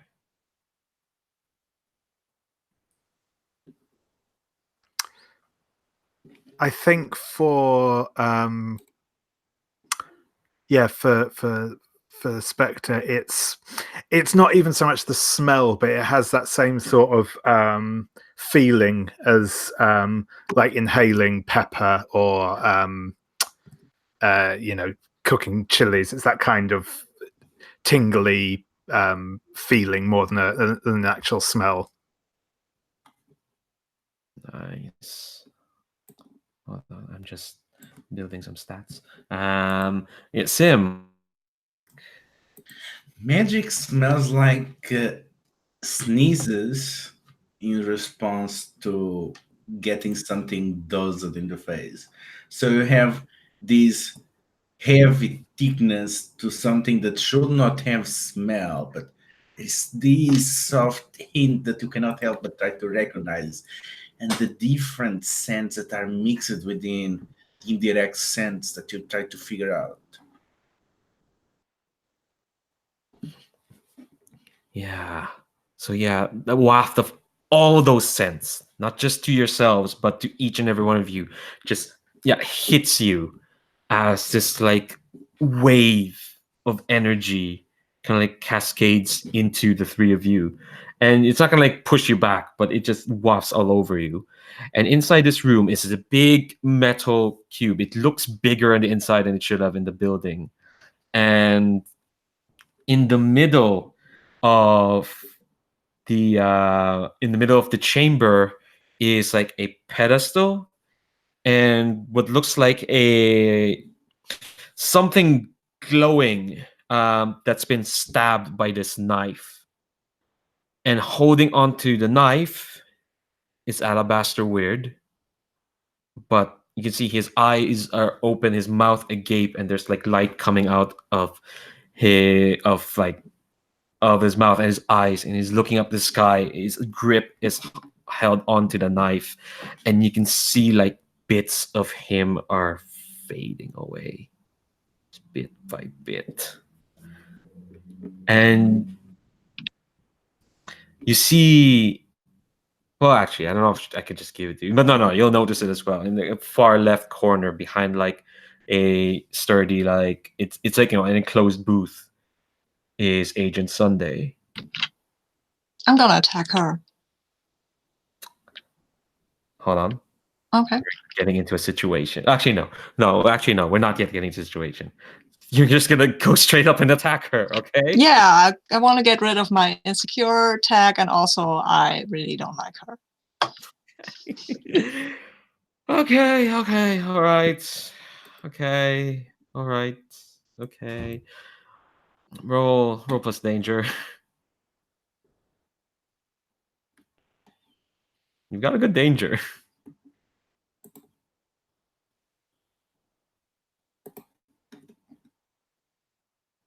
Good thing I do. I've got a 7. Okay. Wow. Okay. Pick one. Yeah. I'll wait. Directly engage. It's directly engaged with threat, right? Yes. Okay. I will pick.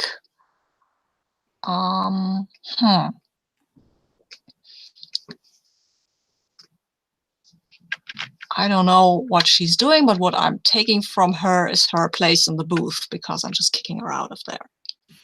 Ooh, okay. So yeah, describe to me how you do this. Like, yeah, well, the door opens and there is this strange smell, but when the Serenade sees that there is Agent Sunday, they're like, "Oh my god, I have to attack this," and with a quick jump, it's a flick flack, right? Just some sort of acrobatic movement. They're suddenly next to Agent Sunday, and then they will just kind of make a jumping kick, and that throws her out of this booth into the direction of the magician and his knife. Yeah, that's the thing. The moment I see her flying and I see that they are doing this, not only is she flying with the momentum of the throw, and Sim just force pulls her and tries to drag her across the floor right to the middle of the magical pillar maelstrom. If she's so interested in that, she can take a close look. wow. Okay, we're just jumping into this. Okay. That sounds like another directly engage. I'm losing my insecure tag here, right? Yep. You kind of jumped in without it asking anyone. I'm not very good, but I got a 10. What? Come on. Wow, this should be over very quickly. Yeah, pick 2. What the?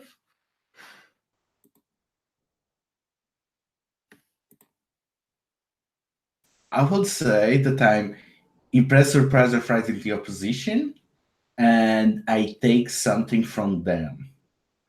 Okay, what are you taking? I'm taking their defenses by subjecting them to pure raw magic.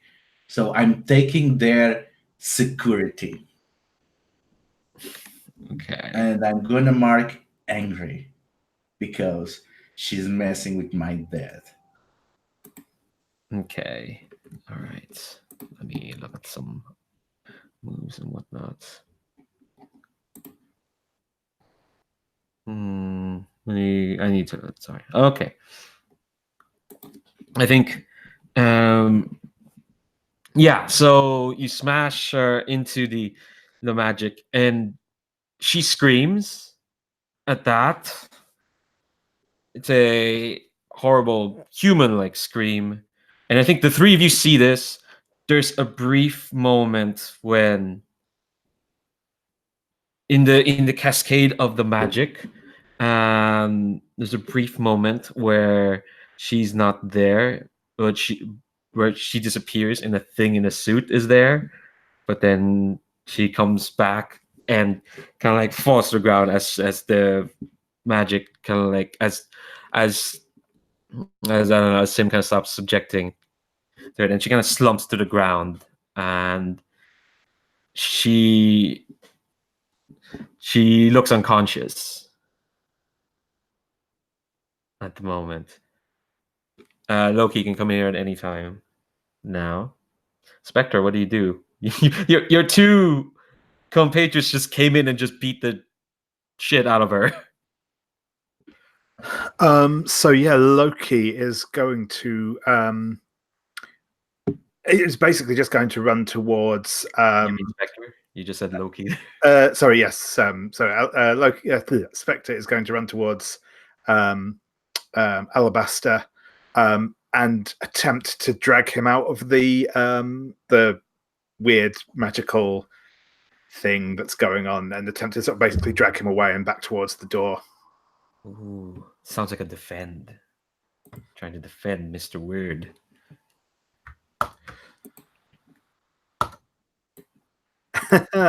Yeah, that's a somewhat unnecessary 15 there.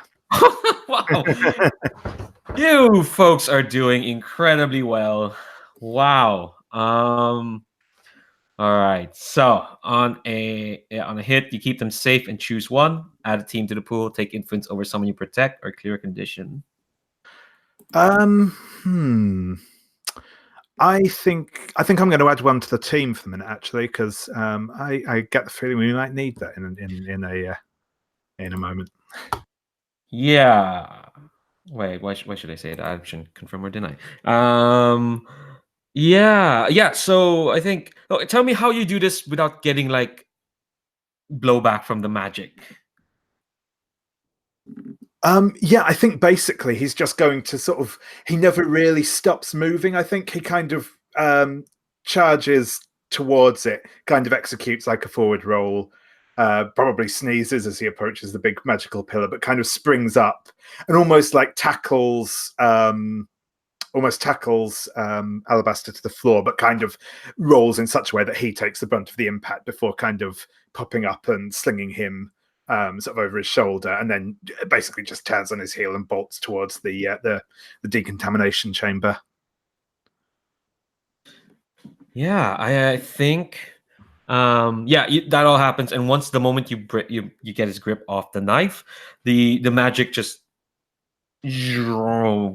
kind of shrinks back to the book as the grip on the knife kind of like fades and the knife kind of like topples down. Although when it topples down to the ground, it resonates with a note that all of you are familiar now at this point.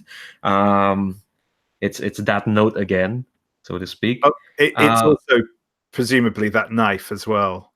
Oh yeah, it is exactly that knife.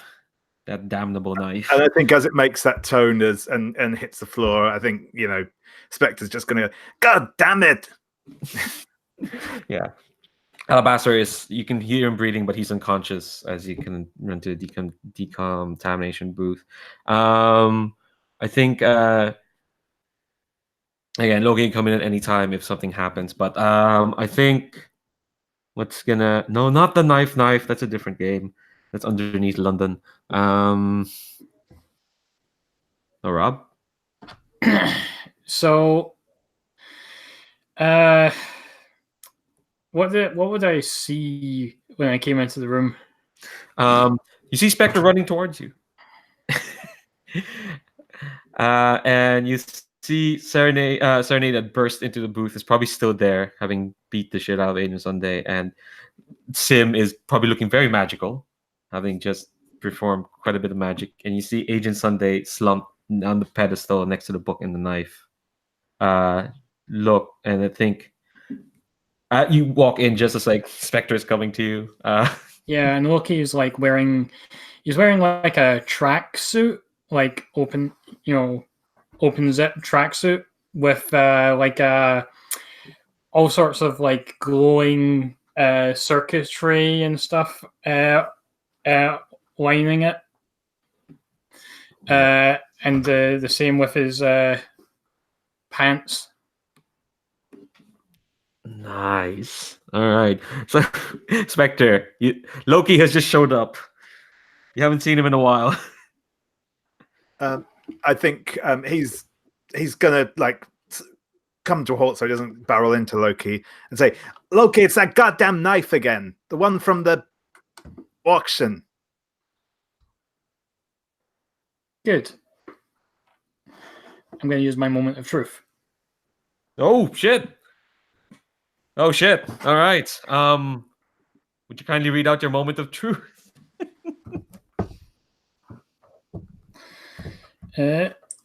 So, it should be in the.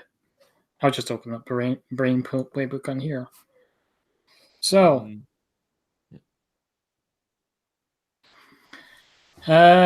sooner or later, all the superpowers, elite training, and experience are helpless in the face of evil or disaster. That's when somebody like you, gifted as you are with a peerless intellect, can rise to the occasion. Your plan, your invention, or your lightning-fast thought processes save the day in a way no one else could have foreseen. Of course, after you've shown how different you are from them, that distance between you and the others is now that much greater, and the world is only going to pull you further apart. So I'm carrying like some sort of sheath, sort of, that's also got like tons of circuitry all over it, and it's like sort of open, like it's to put something in. I pick the tuning knife up, I slot it inside this sheath, and I am going to stab Agent Sunday with it, with the intention of burning the suit out of her.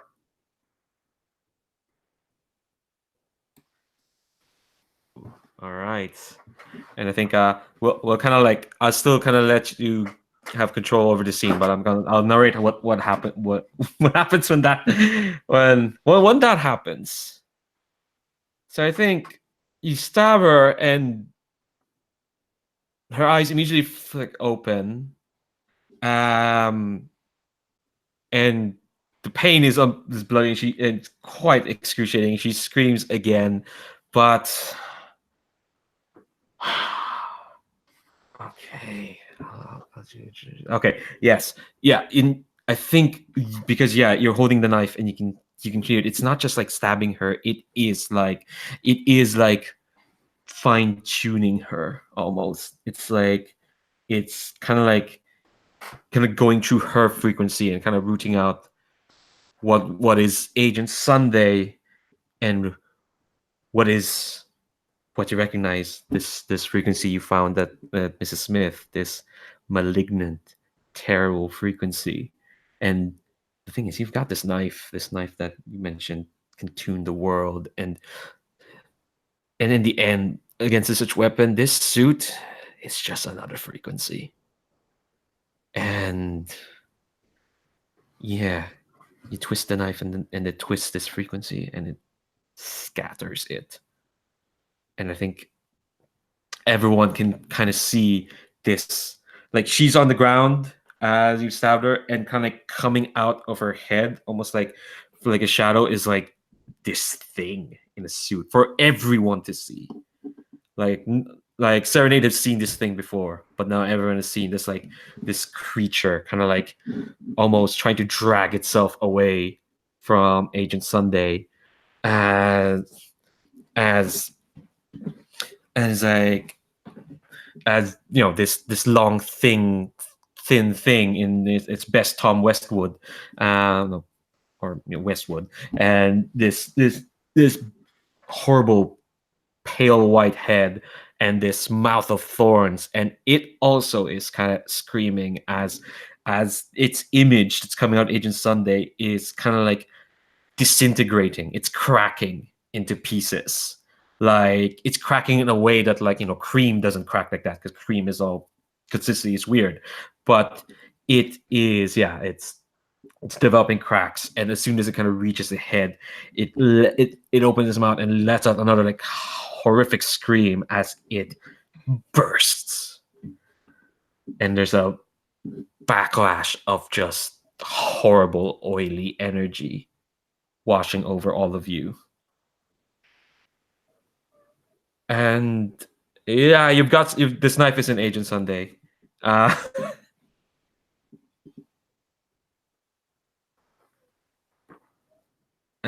think. Oh, go on. I think I'm still let you have a bit of control here. Go on. And I brought with me some of the nanite technology, which I then used to heal her wound. Yeah, I think she's got unconscious at this point. As you're gonna heal her, she's gone unconscious. And is there anything else you want? Playing nice. Sorry, say that again. As the thing dissolves, I basically say, "I'm done playing nice."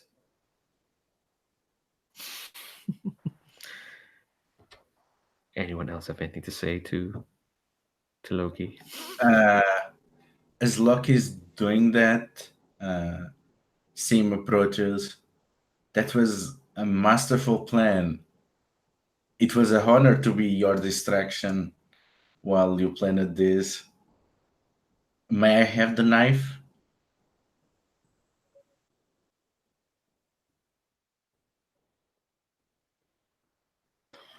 I hand it over. Sim grabs the knife. They were going for my death. I cannot forgive, and I cannot go and stab every single suit in the hopes that saving everyone. But you show me what can be done, Loki. I can use magic and the capacity to separate the frequencies. With your guidance, I can split through magic using the abilities of the blade as a focus. I can cast a spell that the two together can separate anyone that we target. We can bring the fight to the suits once for all. This allows us to save our people and to fight them. Then let's do it. It is time. It is very good to see you again, Loki. I will help you in this fight, if I can.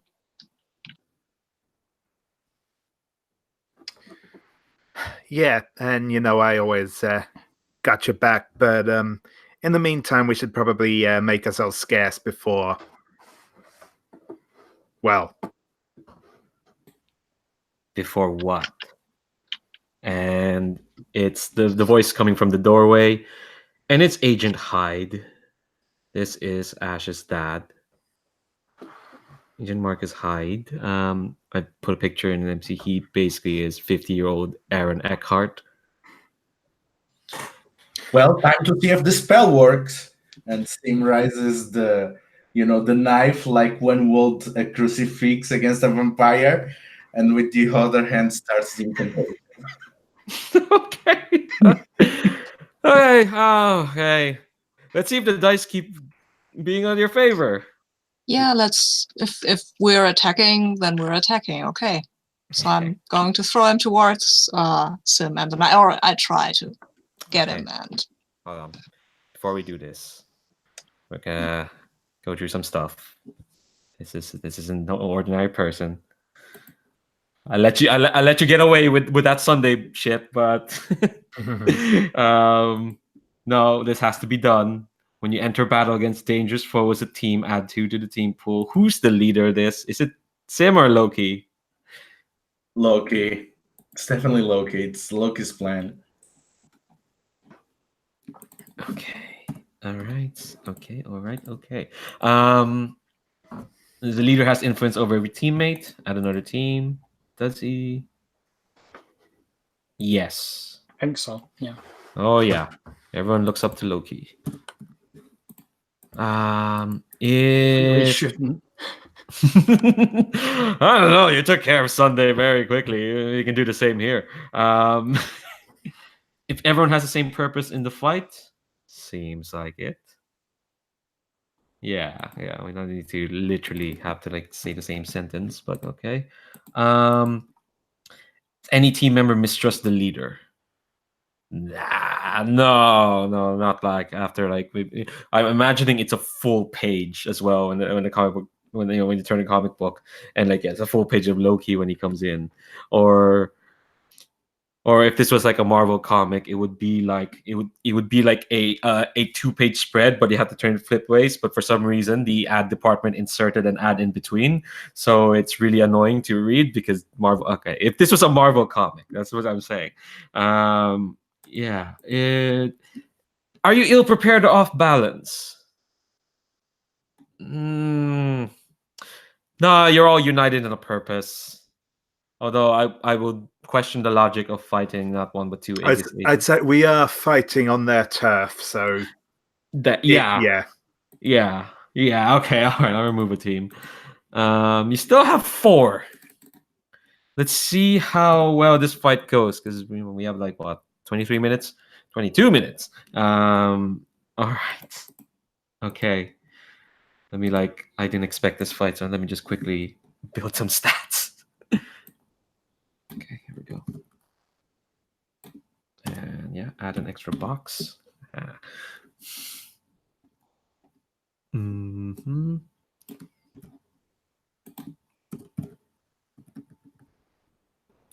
Okay, so Sim, you're making the first attack. This is about as directly engaged as I can see. I think this, unless you're going for some sort of effect. The effect is to cause the separation so that we could fully fight the suit without damaging the human. Okay, cool. Direct engage. Yeah, you are engaging a threat. Yeah, I'd say for sure. 12. Wow. Yeah, I take something from them. I take the host from them. Okay. All right. And Jesus Christ. next one, I create an opportunity for your allies. Yeah, I think the suit gets surprised by how fast this gets out. Yeah, I'm surprised. I'm fucking surprised. But Do we need to extend this to July? Like, and the thing is, the using the magic in such a way and holding the knife is making Sim become afraid of this raw power coursing through him. He knows that some things are just wrong. I'm so glad you're giving yourself conditions there. Or maybe you're trying to hit a specific move. Maybe, I don't know. Yeah, so yeah, you hit the blast and I think you grab like Agent Hyde forwards and he kind of like falls his face on the ground. And yeah, standing behind him is this other suit. This one is wearing dark green. And yeah, hold on, let me look at the moves. Yeah, and I think what's going to happen is it's going to like the opportunity is it lets out another wave of that oily energy, but it's more concentrated. It's not like a reaction. It's now just a constant like radiation in the area, this horrible oily drumming as it like opens its mouth and just kind of like hisses. It's like the alien in Aliens. Like its mouth is full of thorns and it's moving in a lanky like way as if like it's swimming, as it like its vision is directed upon Sim. And yeah, I think Loki, the tuning knife in your wait, no, it's not in your hand, but you just had it. Yeah, I'm trying to think how. Could I Go on. attune to this noise and try to distort it with my powers, with my implant? Yeah, I've tried that before, but might work now. Now it's out. Yeah, I think in the middle of this, Agent Hyde kind of like is slowly like crawling towards Spectre. I think looking very disorientated, but he's like almost trying to crawl away from the suit. But so Spectre, watch out for him. And yeah, you totally can. You've tuned with these things before. I This think sounds that like would be unleash my powers, right? yeah. Try to contain the. Yeah, I roll plus freak, which I'm not too bad at. No, I'm not. Not as good as danger, but hey. Yeah, I've got a 9. I've got a 9. I might take a team for a 10. All right. So is anyone helping? Because I don't think you're acting selfishly in this. No, I'm not. I'm actually trying to just contain it and what it's doing to attack us. Okay.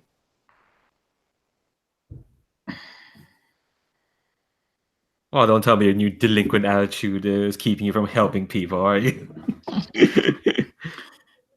I think I pull out the D3 detector device, and I sort of rig it so that it is like resonating with the frequency that she's working on. Yeah, because you've spotted this before because the two of you worked on this like weeks ago. Or weeks ago in our perspective, only a week ago in their perspective. Yeah, so that bumps you up. Yeah. 10. So yeah, I so guess I do it. So the sound of the serenade has only ever been in your head. What do people hear when you blast it out to contain this thing? It's the noise of thunder, I guess, distant thunder, and then the noise of wind. It's not wind itself, it's just the noise that wind makes. Wind can get pretty loud. It's like a constant rushing and deep throbbing in the air, interspersed with this rumbling like thunder is about to roll. Yeah, I think you hit it hard with this like gust energy, and it like when he was looking at Sim, you get its attention, and it just like it's like it can't even like form words. It's spitting, it's angry, and what's going to happen is like this energy, it's starting to like project stuff kind of like on this bubble around it because of your effect. It was going to start projecting like images around you, but thanks to your effect it's now just around it. So it's like it's cloaking itself with all these like sudden shards of memories, and there's a lot of different random memories of many different worlds. There's one of this like crystalline planet with all these like feathery bird crystal people just standing around, dead to the world. There's a memory of like this ocean, but this ocean and all these bodies kind of just floating mindlessly on top, still alive but just floating because there's nothing left in there. It's like it's a tapestry of their conquests, and maybe in the corner you see what looks like a perch, a throne of a perch, and these people who look very much like your good friend Vargarox just standing around dead as well. And it's kind of like it's like a bubble of imagery and noise Spectre, Agent Hyde is kind of like weakly crawling towards you. You still have Alabaster on you. um,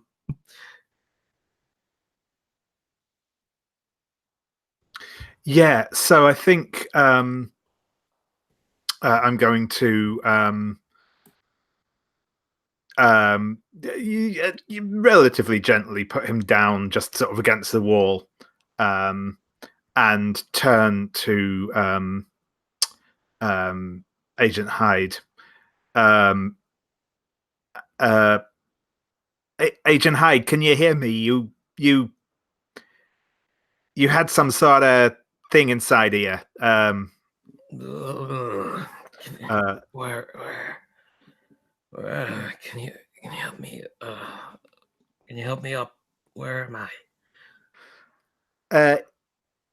In a containment unit in Aegis headquarters. What's this note? What's happening? Can you help me up? Sure thing. And I'm going to reach towards him, but I would like to pierce the mask first, if that's okay. Go ahead.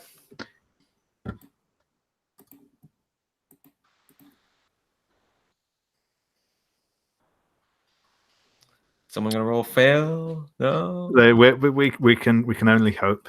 Someone gonna let me do something? Nah, it's fine. That's a 9. Okay, if only. One question. Yeah. I think it's just going to be the straightforward one in this instance, which is, what do you intend to do? He intends. He's intending for you to get close to him.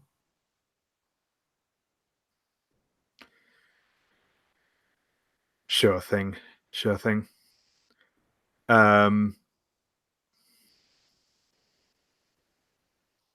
What do you do? Yeah, I think I am going to sort of go ahead with reaching up towards him as if to help him up, but I'm going to be kind of ready to, react to him trying something funny, basically. Okay. What's your powers again? You got acrobatics and camouflage and stealth. One of which is probably slightly more useful than the other in this situation. Yeah. This is kind of like a defy danger, I guess. You roll me a freak to unleash your powers. Yeah. Or it could just be taking a powerful blow, to be honest, if you think. Oh, yeah. I mean, if you're fine with that, sure. Well, you're actually being you're. Are you taking pity on me? Because no. I was thinking, because if he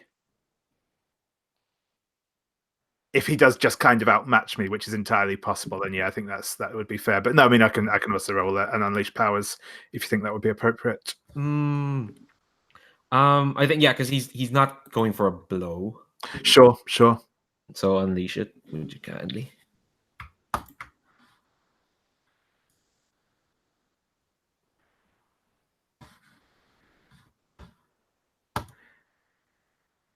Oh, there you go. That's still a 7, but yes, it's a 7. It's a 7. All right. You want to take condition, or the effect is unstable or temporary? And the effect is I think you notice this as you're gonna help him up. He was moving to try and grab you into a hold. Okay.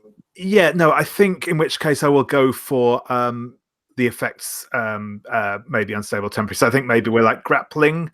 He's not quite got me in the hold, but yes, he's woozy. He didn't expect this, but he is kind of instinctively trying to grab you, and I think in that grappling, he's probably gonna get you eventually, but I think everyone else will see, because I don't want to take away the effect because you got that hit.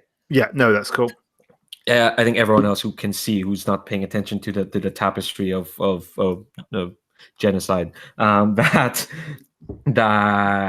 Agent Hyde was kind of going almost in a instinctive manner for Spectre, and I think he's probably gonna get you in the hold. Yeah, cool. And part of the success is like he's gonna come to you I think he's gonna whisper to you, and it's like, "Do you see what's happening here, Mr. Spectre? Do you see all this, all that? How do men like us stand a chance against something like this? How can we do anything with just poor little human us?"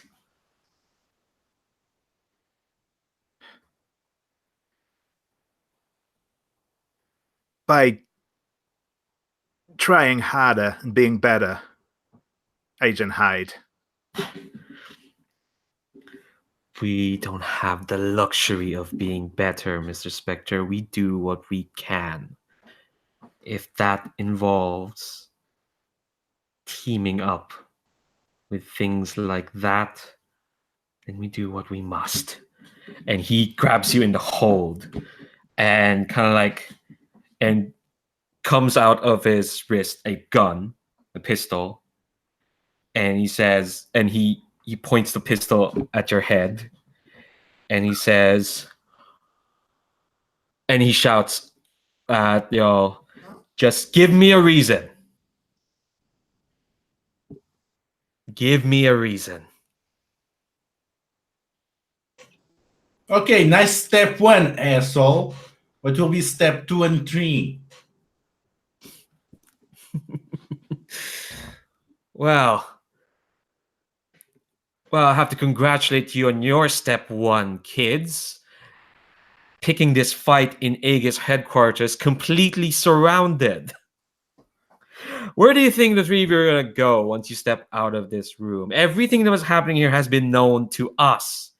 Everything you did to Victoria, everything that you tried to pull to me, all that, it's known. None of you are getting out here the way you intend to. Yeah, you seem to be under the misconception that we are going anywhere. We want to keep you here. So you are closer here with us. We got what you want. And what? You think taking me out is going to take them all out? No. like- You're gonna tell everyone else in Aegis with all division being, and then Aegis as a whole will take them on. And my recommendation is, from my understanding from your media, is that things tend to go much better for traitors if they tell the information they held to their loyal captors. He cocks the gun and taps it on Spectre's head. And he says, "Well, that's the problem with newborns like you. Everything you know about the world you learn from comic books. You seem to be under the misapprehension that you have any bargaining power here." No. You know where I learned what I am? From an 18th century book written on IT. And you know what IT knows about? Revolution. And I immediately use magic to twist the tubbing of his gun in case in which case he is going to have a nasty surprise if he actually pulls the trigger. While he's talking to Sim, can I get a bit closer to him? Because I'm pretty fast. Let's see how Sim's spell works first.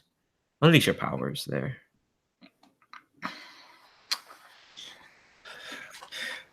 11. Wow. Okay. Can I just go? Don't need me for anything. Sabine made a good suggestion, which I think Loki would probably do. Is like broadcasting this conversation that we're having on the media. Okay. All Like, right. Is there a role I would need to do for that? You think, or yeah, it has to be. I'm not just gonna let you do it. Yeah, no. You still have your gadgets because we've not officially switched playbooks yet. Yeah. So that would be role superior then. Yeah. Oh yeah, which label you're locking? Because of your moment of truth. So that's a 7. Oh, is that what you do in moment of truth? Yes, you lock one of your labels. Can never be changed. I didn't know that. I will lock superior. Ooh, big hefty 2. All right, so just mark that with bold or something. All right, 7. So, take a condition or the effects unstable or temporary.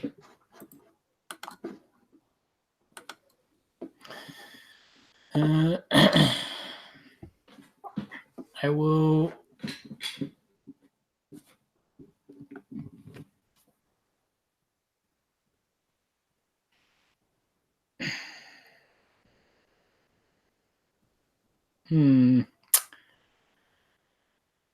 I will take a condition.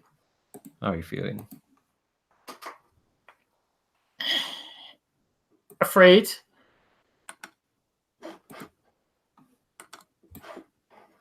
Fair enough. All right, so let's make a decision here. Do you want to, because we can end in a cliffhanger, but I feel like we're not yet at that cliffhanger. Okay, we go over like a bit more like 10 minutes. So I want to be better at like pointing that out instead of just like, let's just keep going, the momentum, blah, blah, blah. Okay, so Loki, describe to me what you're doing, broadcasting this. What are you like hijacking and whatnot? So I'm using like so I think Loki didn't just like stitch like nanotech and stuff into his clothes. He stitched he actually injected himself with nanotech, like extremist style sort of thing. So he basically uses his brain to transmit what he's seeing. Okay. Leroy's right in that this is an Aegis room where everything's recorded, but this is an Aegis room within Howl Division. So you're transmitting out there, but I don't know if you're going to hit the media, but you're going to transmitting inside bits of Aegis to people who knew you were there, who probably let you in there, like Agent Fomero. Because, God damn it, this has to run till July. And yeah, I don't want to be like, just make it easy, just like one role will do it, you know? Yeah. You are in there, like deep within Aegis, deep within their territory. But your transmission will go out to enough people who know. Like, you're not going to blow it all wide open right here. And I think, I think Hyde looks quite confident. But Serenade, you want to wipe that confidence off his face. I do, I really do, because I mean, he's talking to Sim and he's holding on to Spectre and he seems to be ignoring me, which might be a mistake, I don't know. But I want to just, hit him and take his gun away from him. Okay, that sounds like So a straight it's up directly engaged with threat. Yeah. Also save Spectre, who he has in his Yeah, focus. right. You keep forgetting about Spectre. No, I'm not forgetting. I mean, that's why I want to take the gun away from him. Yeah, exactly. You don't. Oh, wow, I've got a 14. Oh, come on. Sorry. Enough is enough. Yeah, well, the dice don't like your suits, Leandro. I'm sorry. Oh, fine. All right. I'm taking the gun away from them. And I'm creating an opportunity for Spectre to, I don't know, hit him or step away from him or whatever he wants to do. So what that looks like is that he is talking to a sim, and then we have Loki somewhere fiddling or looking concentrated. I think that's just it. And all the while, the Serenade has moved quietly, slowly, like nothing, like they're doing really nothing. They're just moving a bit. And then when they get into a position, they just jump from nothing, jump at him, kick his hand, make the gun fly away and come to a halt and a crouch next to him. Maybe swipe his leg a little in the meantime. Yeah. So that he's out of balance and his gun is gone and maybe his hand is broken, so it's not in a good place. Maybe it's a lot of things. Yeah, Spectre, you've been given an opportunity. You're free suddenly from Hyde's grip, and the gun is away. What do? Yeah. I'll tell you now, there's a lot of dangerous things in here. You might... Okay, no, you don't have to kiss anyone. I'm going to tell Hyde I forgive him and give him a little kiss.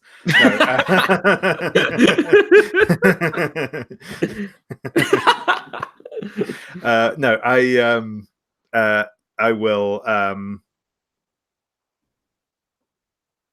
I will break out of the hold and sort of drop back into a defensive stance. And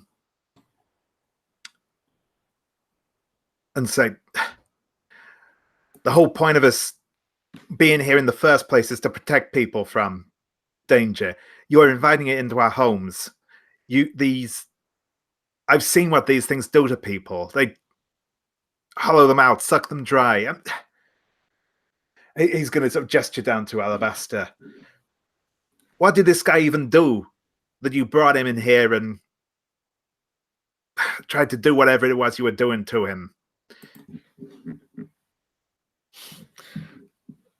Yeah, I think he kind of stands up. He doesn't hold his hands up as you throw all this stuff at him, and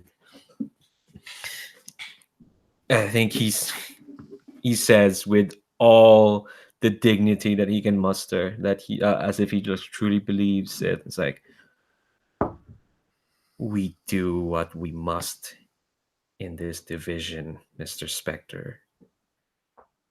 The thing with what we have to do is the luxury of having to debate whether it's right or not. That's for you children.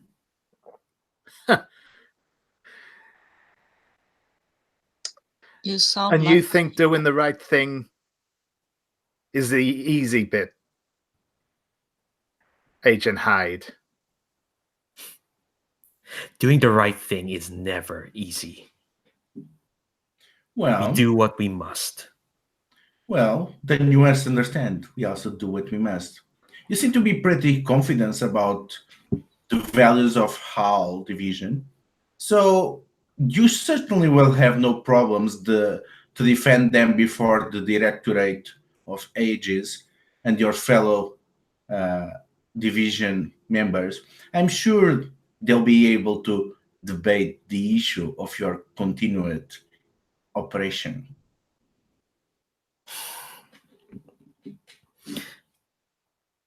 So you want me to submit to justice? To your justice, then?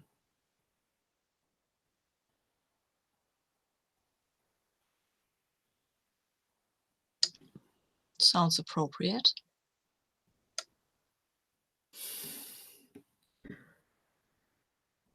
Someone needs to do a roll of some sort. Because he's looking at you all just quite unrepentant. Oh, go on. I think...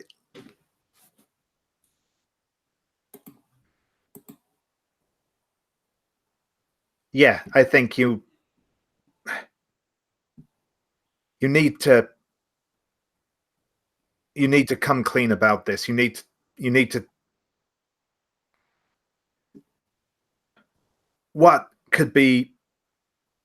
are these things? Where did they come from? Sounds like you either try. It sounds like you're either trying to pierce the mask or provoke him. Yeah, probably provoke. I think basically Yes. provoke him into sort of confessing, as it were, or monologuing, or whatever. Yeah. Oh no, you're hitting my weakness for monologues. How Yeah, dare you. exactly. Yeah. Roll with advantage. I'm not gonna. Well, not like I have a choice, huh? Dice, huh? Yeah, that's a 9, I believe. It's superior, isn't it, for provoke? All right. Could we spend a team for that? Ooh, Maybe? yeah. Because I think Sim's helping with the arguments. Yeah, it's pretty much taunting him. I feel we are going for the provoke. Okay. Yeah. So who's spending this team? Oh yeah, it's Sim, I guess, because you're doing the taunting as well. And I think what's gonna happen, because I think we'll probably wrap this up fairly quickish. As we have gone quite a bit, is he looks at the four of you, and the nightmarish tapestry thing kind of fades, and the suit's not there anymore. And he says, "Well, look at that! You scared him. You scared him off." And he raises his hands and says, "Well, I do believe I have rights, do I?"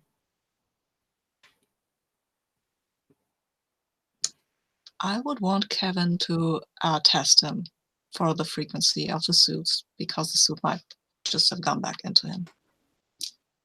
And I've still got the D3 device with me, so Yeah. You know the frequency's just been there. You could still manage to drag it out, but it's not there anymore. It's completely clean.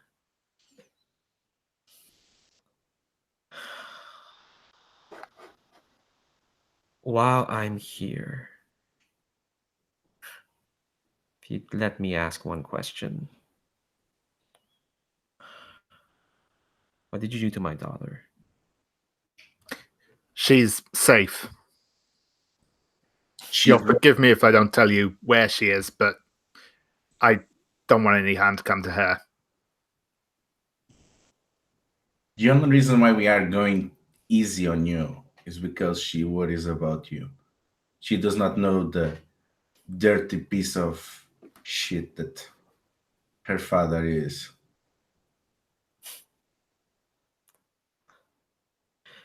I keep telling her she doesn't have to worry about me, but fine. Loki, you're gonna say something? Got you mute there. Nope. Okay. Yeah, I think the last panel is the four of you surrounding this man, hands up in this Aegis room. I think we'll end there. To be continued. And the fans of the message were like, "Lol, what? They're already ending this arc? What the heck? How are they gonna spin this out for another month? What? WTF? Oh, I can't believe what a money grubbing exercise this is." And there'd be some flame wars, because this ending was spoiled like a week ahead by a comic book site being like, "Oh, we said spoilers in the headlines." Like, okay, all right, let's do end of session before I get into another tangent. Sorry about that. Turns out I have a lot of feelings about comic books. Spectre, how are you feeling? I think I've just lost the thing I was looking for.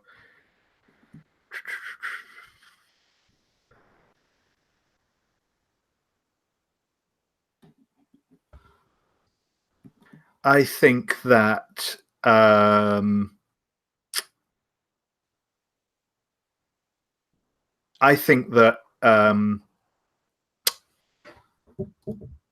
I'm growing into my image of myself this time. I think that feels more appropriate than growing close to the team.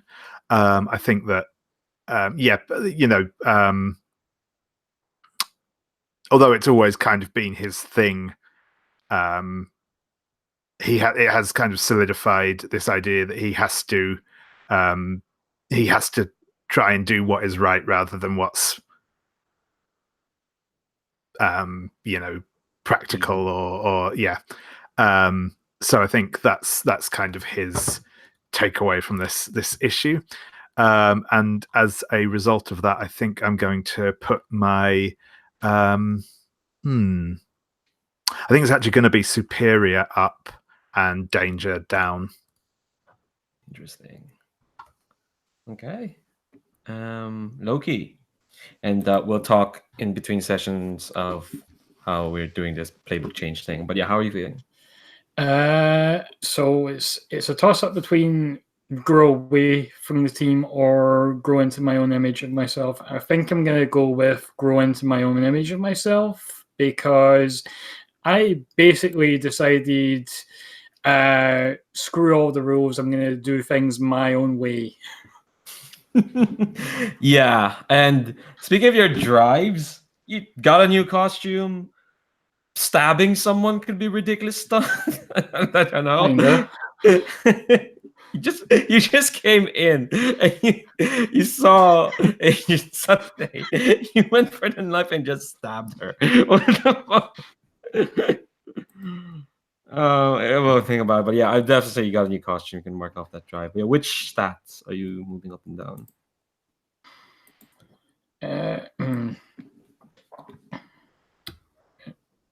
I will move. Danger is going up because I stabbed someone. Did. Savior is going down because I stabbed someone. Jesus Christ. Sim, how about you? So I think I got closer to the theme, but Sin got very aggressive this time.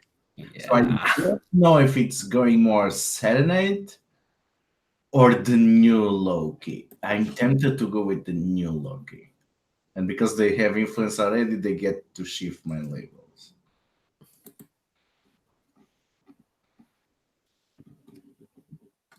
Okay, let me just check your labels. I'm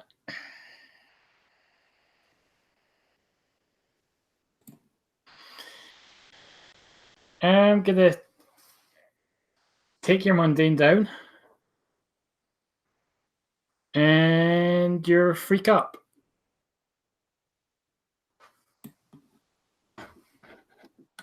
Yeah, Sim got really freaky tonight. Also, I'm getting a new lesson. Yeah, I saw it. I What am is the new?